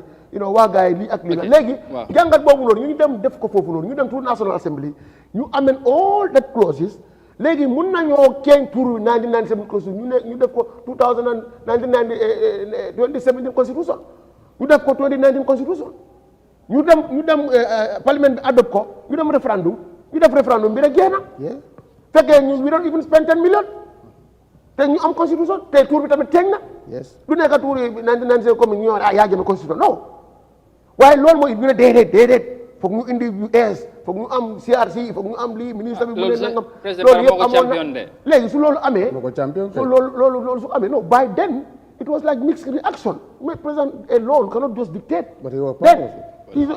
léegi la am MPP government de léegi la am 2021 la start am boppam nguur bi jàppan daal la ñaara ministre yu fa nekk ñoo xam ne day awee coalition partners coalition partners yu fa nekkoon kan moo leen génne non moo leen génne waaw kan mooy président bi du moom la soo léegi waaye time boobu noonu bu may waxee fekkee the spirit was there okay and there is some people who don't want that spirit to so you why I am with that opinion you are advising the president instead of bringing a new constitution let him amend this one. Let me take this opportunity, give me a second. I am calling even this scrap one, let them scrap it because it will not go. It will not work there because superior judges can more than war a fay seen baamel exorbitant amount of money. yow nga ne parliament mun nañ impeach the president but the president cannot dissolve the parliament. Where is the separation of power? Where is it? It cannot work. te man lu ma leen advice mooy su ñoo indi constitution nañ doole askan bi nañ bàyyi doole officials. I agree with you. Like permanent secretary like that what for? nga ne léegi there is nobody who should born and brought up in this Gambia without going to school even am na xaalis or amul xaalis comme léegi health insurance bu government bi indi façon yooyu noonu mass education distinct package boo xamante ne yow soo amul xaalis sax nguur ñoo laa fayal sa doom ba mu wàcca at least mu am grade 12 fayaloo fa dara loolu mu nekk policy mu nekk loi boo xamante ne noonu soo amul xaalis sax soo feebaree primary health care system ñu nekk mandatory ñoo xamante ne dañ amul liggéey amul dara amul whatever ñu dugal leen ci service by force nga nekk police force nga def dara boo xamante ne dafa indi léegi nguur gi take care of you until you have a stable job su loolu amee da ngaa gis baaguwee dafa wàññeeku te nguur dafa productive te léeboo loo bi tamit ñu lifin ko ku liggéeyal nit ñi da ngaa war a jox employment letter te ñu feelal sa fee bi minimum wage war na am te tamit ñu gis ne ñoo xamante ne xale lañ amul fu ñoo xee nguur gi at least indi ku nekk nga am lu nga because suñu defee loolu ñu wàññi doole kàngam yi nekk foofu noonu ñu wàññi doole seen doole ñu suufal ko da ngaa gis ne even public position pour daw ku nekk bugg a nekk dafa wàññi if you discourage it will discourage people will not be running every day and not to be ministers to be directors to be PS no because they'll see there is nothing there if xam nga jàng am masters am PhD warutal nekk ne yow foog nga nekk si place soo amut liggéey nga ne waaw man dee naa man lii laa mënuma am liggéey nga commencé di saaga di binda mun loo créer tal sa boppa job tey suñ jàngal suñ module ñoo jàngal si université ak collège yi ak whatever ñu keeñ ko job market lu mu demande rek nga lifin ko électricité lifin ko foofu la ku wàccee rek nga dem sa own sa workshop nguur gi jola starting capital you don't need people to employ you every day nga am sa xaalis carpentry bi léegi ñu bàyyi di indi furnitures outside ñu am heavy carpentry workshop boo xamante ne nguur gi foofu lañ dee jëlee seen schools yi materials yi yëpp foofu la. But you are very Gambia nice. You are very close to the president. No, I'm just saying it's not about this is a public consumption. So this is what we should envisage in this constitution boo xam ne loolu la ñuy waaye ñu lii nii du dem de bu ñu ñëwaat ni xanaa ñu I don't know what is going to come loolu moo tax ma ne bu I am not going to preempt it until we see it.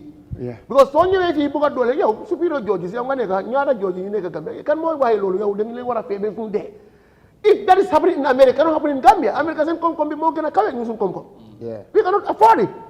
selfishness that's it waaye ñu comme kii lu wala jànga dafa war a bokk boppam rek mu ne waaw su biir gis kii keetal sa boppa self preservation loolu la ñu wax political science yow nga fàtte lépp nga sa bopp rek comme yow ngay defar loi waaw su biir lii lañu war a am loolu c'est pratique boo xam ne mu ngi America UK hey ñoom seen économie ak ñi is not the same ñun ñu ngi ramp we have to spending all right that's it thank you Essa jërëjëf bëggoon naa ñu laal ci health sector bi président Barrow waxoon nañ amoon nañ ci report but because of time I want us to move li xew tamit something trending of course a concern also to in the country apparently xam naa ne we will continue to talk on the statement of the president the address of the nation bu mu def démba in a subsequent programs wax na ci health wax na ci yu bëri youth and sports wax na ci education bi comme Essa nu ko waxee économie bi ak yooyu but loolu yëpp nañ ci dellusiwaat one thing li nga xamante ne is happening right now tam mu nekk concern Gambian si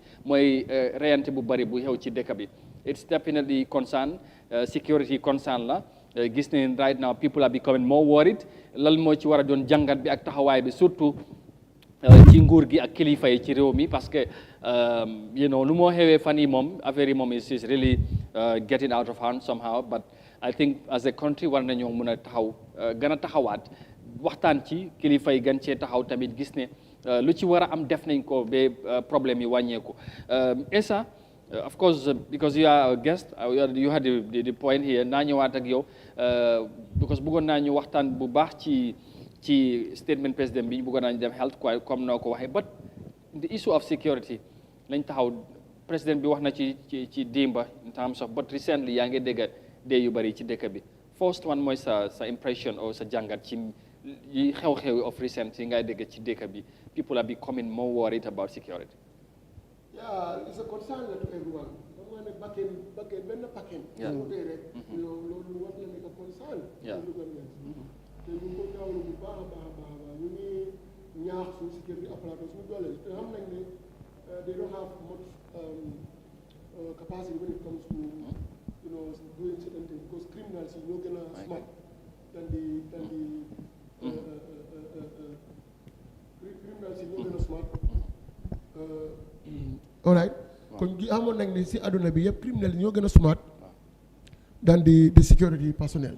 So that is everywhere waaye comme ñun in the Gambian context ñu ngi ko ñaawlu bu baax waaye man lu ma war a dénku mooy attitudinal king xam nga nguur gi tamit war na mënut a yaru sa xale yi sa famille si kër gi mu nguur mënut a def loolu léegi ñun kilifa yi nekk si kër gi nañ inculcate high sense of morality in our kids ñu xam lan mooy ak yelleef doomam bi ak mag yi ak society bi nit ñi léegi nii nga am benn ak ñaari woot rek mu jam la benn ñaari loolu mu rey na ko nobody have patient there is no tolerance loolu war na lu gën a doy waar la de. lan nga foog ne moo ratoon taxawaay nguur surtout ministry of interior wala defense in this case because in as much as yaa ngi wax yooyu parents yi attitudinal change of course yëpp xam naa nañ ci ñëwaat but ñu jàpp ne tamit nguur parce que am na jamono yaa ngi fàttale ko last year security concern tollu woon na ba jamono président bi taxaw Gambien di ci wax bi mu déployer AMINSA on standby est-ce que war nañoo seetaan trend bi mu continuer ba ñu tolluwaat foofu.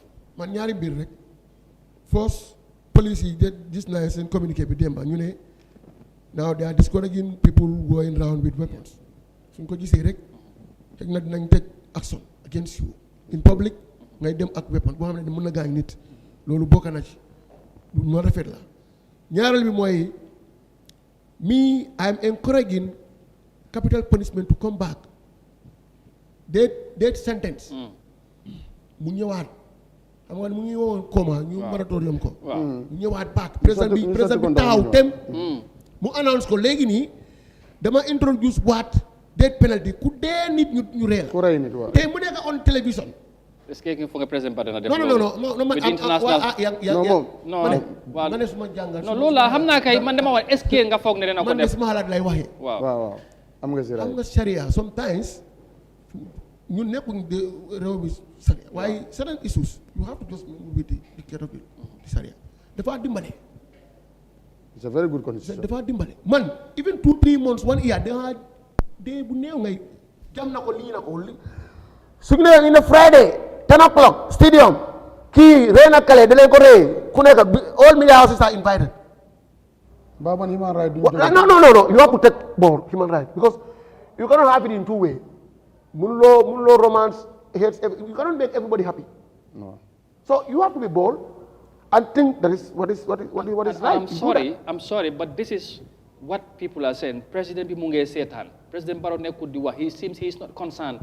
As a leader, yu mel ni boo xewee li nga wax ni taxawaay yu mel ni wala ñu war a xaar ci moom. But to some or Gambians they feel. balaa moo wala président bi lu. xam nga exactly dafay bàyyi ba jaan bi romb xëy na mu soog a door. est-ce que loolu foog loo ne war na cee gën a taxaw. xam nga point bi mooy is very much worried, is very much concerned. If you close to him, he is very angry sometimes on these certain things like this. He is not happy with it. Why democratic rules, ne hope, is very different from dictatorship. Dictator mun nga xëy suba teel rek nga ne lii moo am mingu naag luwa faalewuloo te moo am ñun ñëpp gisee nañ ko wi dunde nañ ko fii ñaata at. Why democratic principle, you have to follow the rules. You have to follow the laws. You have to follow the due process. You have to follow. But there's no rule that would deter the president to deploy measures or plans yi nga xamante ne safe. What I'm saying. And that is one of his top fundamental priorities. xam nga man. waaw loolu mooy suma xalaat. loolu waxoon naa la ko fii ma ne su may doon président bi tey. I will omit all side all the criticism that lu may dégg si àdduna bi yëpp because su waxee loolu rek nekkul Gambia rek ñooy ŋaañ de. àdduna yëpp nañ taxaw ne no it's undemocratic, it's this. But if you think that is the best way, you are not going to respond anybody. So ree kii nga ne waaw lii la ñu ate la dinañ la ate so amul lawyer sax dinañ la jox lawyer ñu ate la bu jub mu nekk ay very very very just process. It's not about it's going to be inclination or whatever. No. Very just and transparent. Media yëpp dinañ ñëw cover ko. There is no jum jaaj foofu noonu su demee ba daaneel la ñu ne yow yaa ree kii ñu ree la. Finish. Then you will exhaust all the appeal. Then I know appeal bi yëpp nga appeal ko ba nga jéem a yëpp ñu ree la. xam nga loolu is very clear and transparent.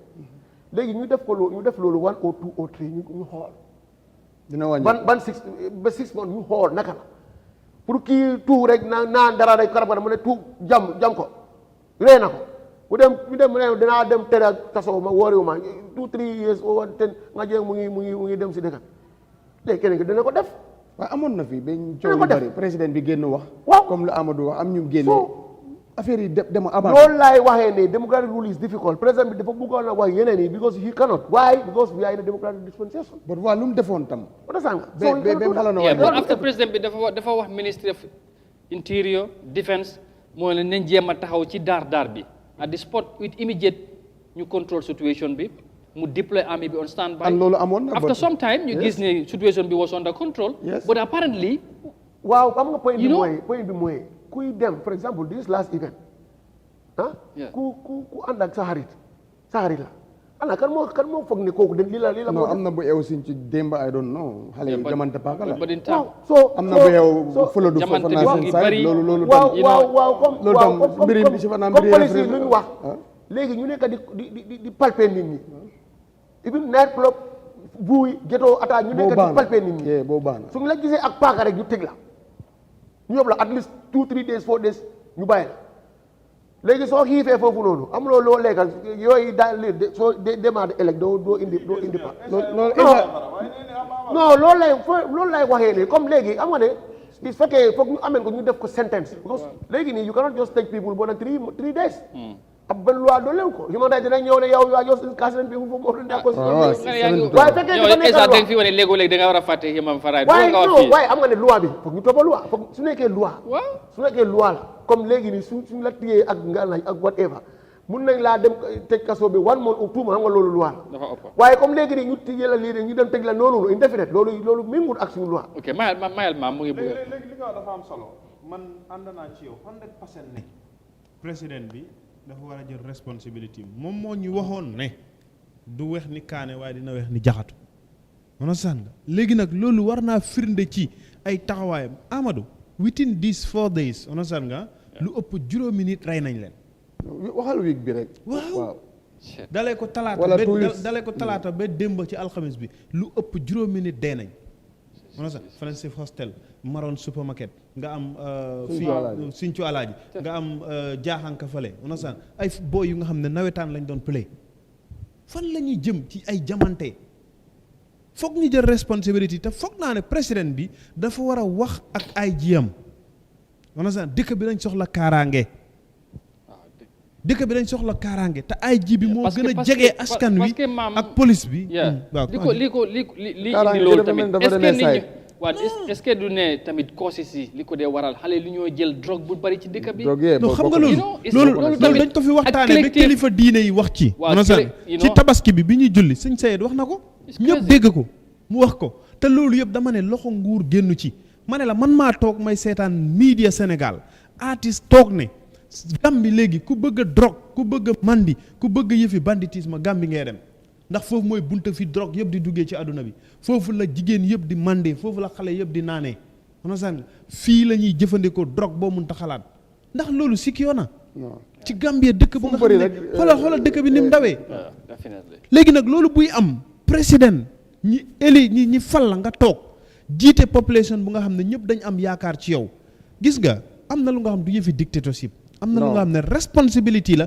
pour nga aar sa askan taxaw araftu nit ñi maa ngi la ko doon wax ci gannaaw tuuti ci speech bi gis nga Yaya Jammeh bu doon joxe speech am adresse yu mel nii bu ñëwee ci yëfi kaaraange dafay taxaw adresse sécurité bi adresse publique bi leeral ki ko jiite woon ay jiite da nga war a jëf sa responsibility understand nga else moom mooy jëlal boppam responsibility because moom moo nekk chief of command président commander in chief yow la mboolem sécurité bu nekk ci biir réew mi sa ndodda bi la tegee his excellency président Adama Barrow fi ñu toll nii dëkk bi nit ñi dañ tiit am na ñu nga xam ne billaahi wallaahi tallaahi xalaatutuñ génn timis because of rayante bi am léegi nii man barki démb te li Esau dafa am solo ñiinu neen suñ biir la because li xew mooy man suma doom bu génnee dem rey nit doom boobu maa ko yar suma kër la juddoo bu eewoo suma kër lay génnee dem lan mooy responsibility parents yi waaye président bi moo war a adresse parents yi ne ku sa doom defati lii duñ am sax ci adresse sa doom de yow waajur bi sax dañ lay téye de wax naa la fi exemple lu ma gis ci story bi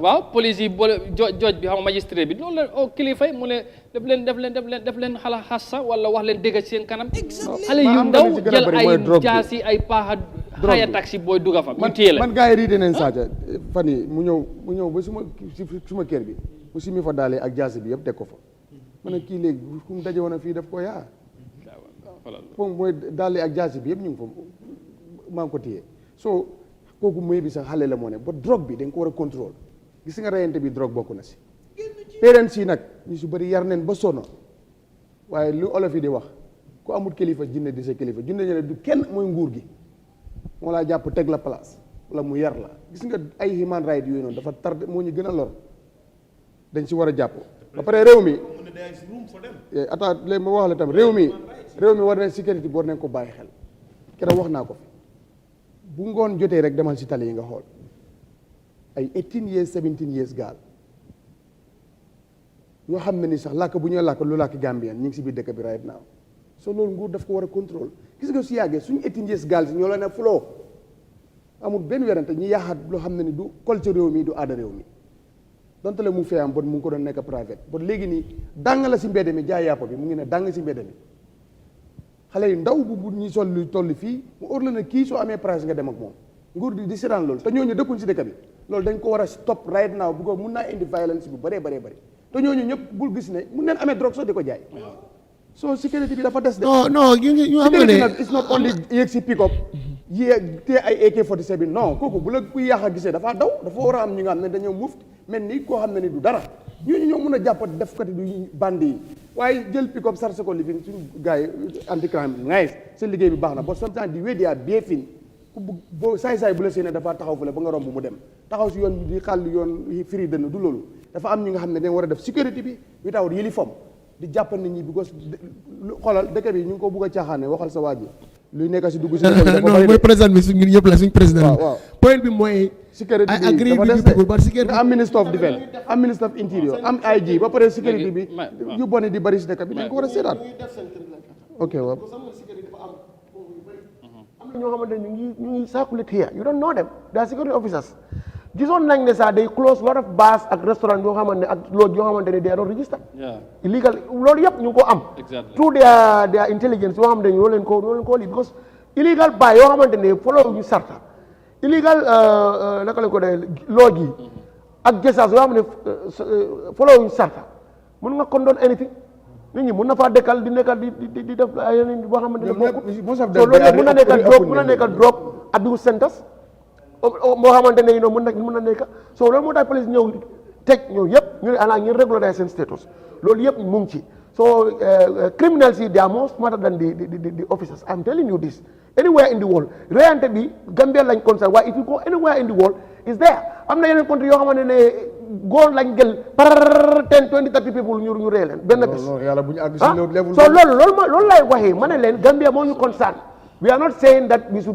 should be like them no Gambia moo ñu concern Gambia sécurité Gambia la ñu war a waxtaanee waaye sécurité problème boo xamante la yombut si adduna bi yëpp yombut te because bandi yi ñoo gën a am experience than the police officers they are ahead of them anywhere in the world so loolu moo tax pour contrôle ko yëpp waaye ñun Gambians yi foog ñu nekk ñu dooleel security officers dañ joxe number ba sona police yi joxe nañ number all these appareils joxe nañ number understand nga Gambia fi number yi respect ko de ku gis am nga di abuse like for example yow nga nekk di ko call di foyantu understand am nga élection ñu gisee call duñ ko respect waaye Gambians yi yëpp nañ taxaw ne ñu nekk sécurité bi soo gisee koo xamante ne yow warul la miram warul la rek report ko léegi foofu laa bëgg na wax parce que lan mooy doon taxawaay bi bu mbir bi mel ni amee ci réew dem ba daanaka ñëpp jàpp ne seefatuñ sax pour nga génn yenn time yi te dañ doo wax ne ci jamono Gambia 3 am 4 am 2 am mun ngaa dox fi la neex with free mind loo mënta am kenn du la def dara léegi kenn xalaatug sax after timis nga génn dem ba ci 62 year old ñu fekk ko ci këram jigéen ñu rey ko 65 you know so police police yi loolu la bi police yi ñëw di wax ne ñu ngi ci investigation so loolu buñ ci tolloo on a final note 25 years old 20 years old on a final note what do you think dafa yéeme lan moo war a doon taxawaay bi ci nguur bi surtout because foog ñu jox nguur because ñoom ñoo am security nit ñi what should be the immediate plan you Ministry of Interior or Defense or the President should do because something have to be done immediately to remedy the situation dama bëgg mu tëj foofu after yow nga waaw dafa wax ci ginnaaw ne dañu am benn problème ñang nekk fi di def lu baax maam ji bi wuutu ko man ñi nga xam ne ñoo ñëw dooleel ñang yëpp ne lépp lu ñang doon def maam ji bi bu ko topp problème boobu lañ am because Yaya Jammeh keroog bu muy wax ak président Adama Barrow lan la ko wax ne ko never compromise with the security te loolu kaddu boobu tey ñun Gambians yëpp ñu ngi ciy gis suñu bopp. waaw xam nga foofu mun naa lii 1 minute. waaw mun nga wax léegi. xam nga problème yi Yaya Jammeh man loolu mu tax duma ci di sori gis nañ ne.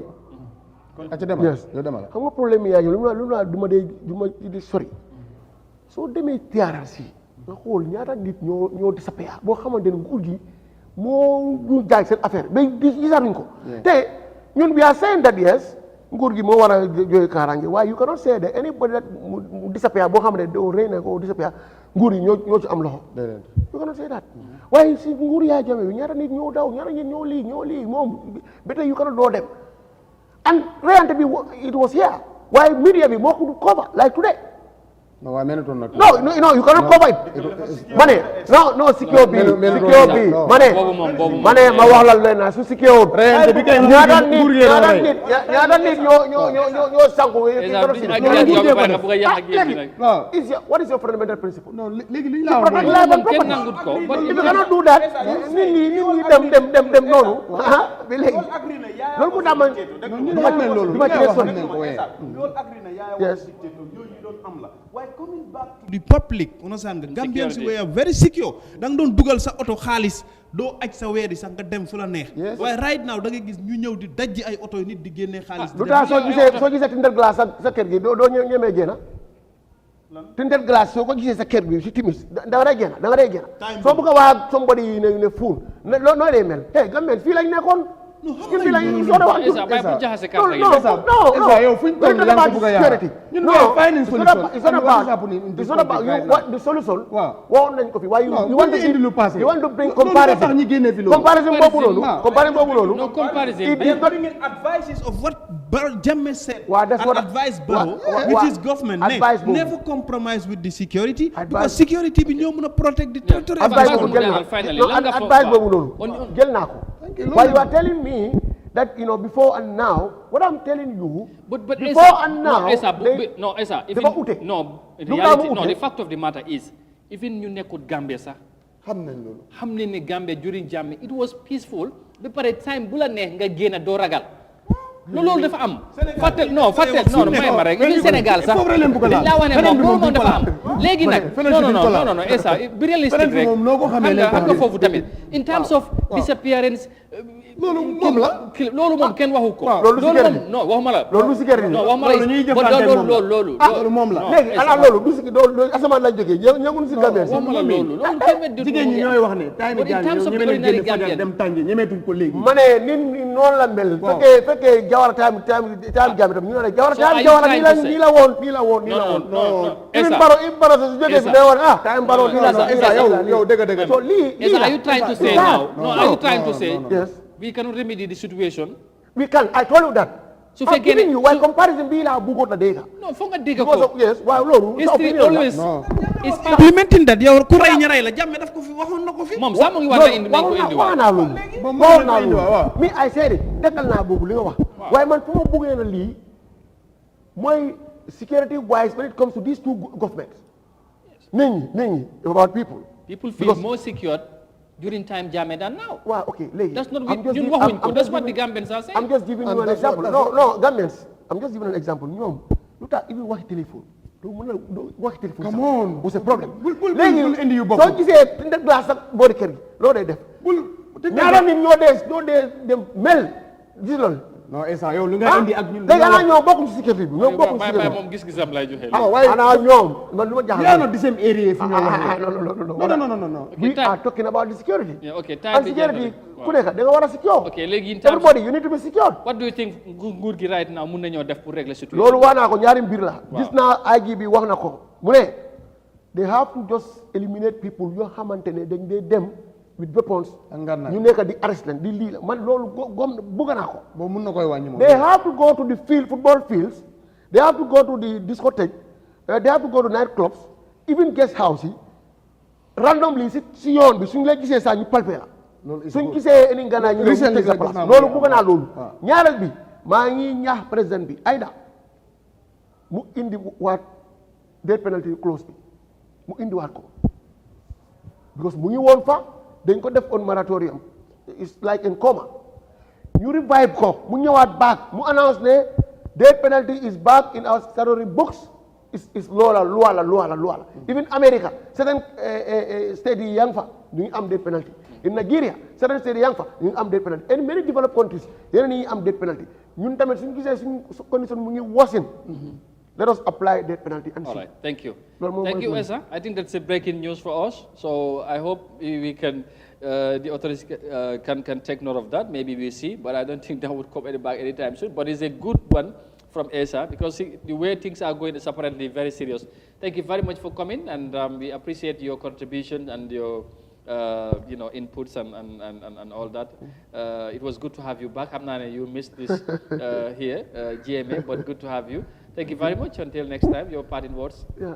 Thank you very much. Di nuyu askan bi yëpp di seetaankat di rafetlu seen toppa programme bi di nuyu suma sa co-host yi Mr. Nyang ak Maam Jimmy suma patron bu rëy bi di nuyu askan bi yëpp di leen wax ne asalaamaaleykum ba beneen yoon jërëjëf thank you Esa Maam bis next week inshallah ba altine segam soob na sunu borom yal nañu yàlla may weekend bu neex ci barke Seydina Muhammad sallallahu alayhi wa sallam jërëjëf thank you Monia waaw jaajëfal maam jaajëfal ko moom tam si plateforme si ak ci leeral yi te am na PCN bi te lu ñaaw du dee génne si génne lu mu gis loolu lu mu ko gisee noonu la ko dee waxee waaw gisuma fu mu waxee gum loo xam ne dana cëm kanaa dina mun ngaa wax ne bu la neexee far na loolu am na si right bu ko dafa ànd ak nguur waaye pour lu ñaaw daal moom na sant nañ ko si loolu mu gën ko continuer am waaw di wax ne rek thank you very much waaye bu demee mu ñaax boro waayam ji rek ne ñu moo na dimbale Gambien si business bi si order bi waaye na taxawu mbay mi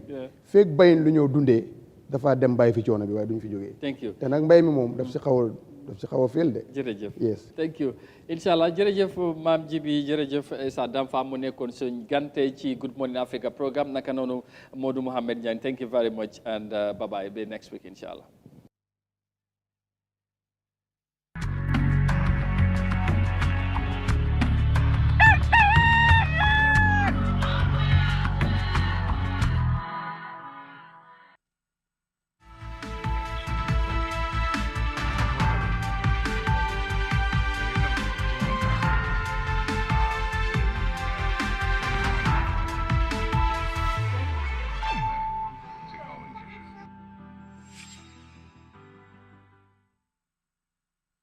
ndax yaa ngi am gàllankoor pour seetaan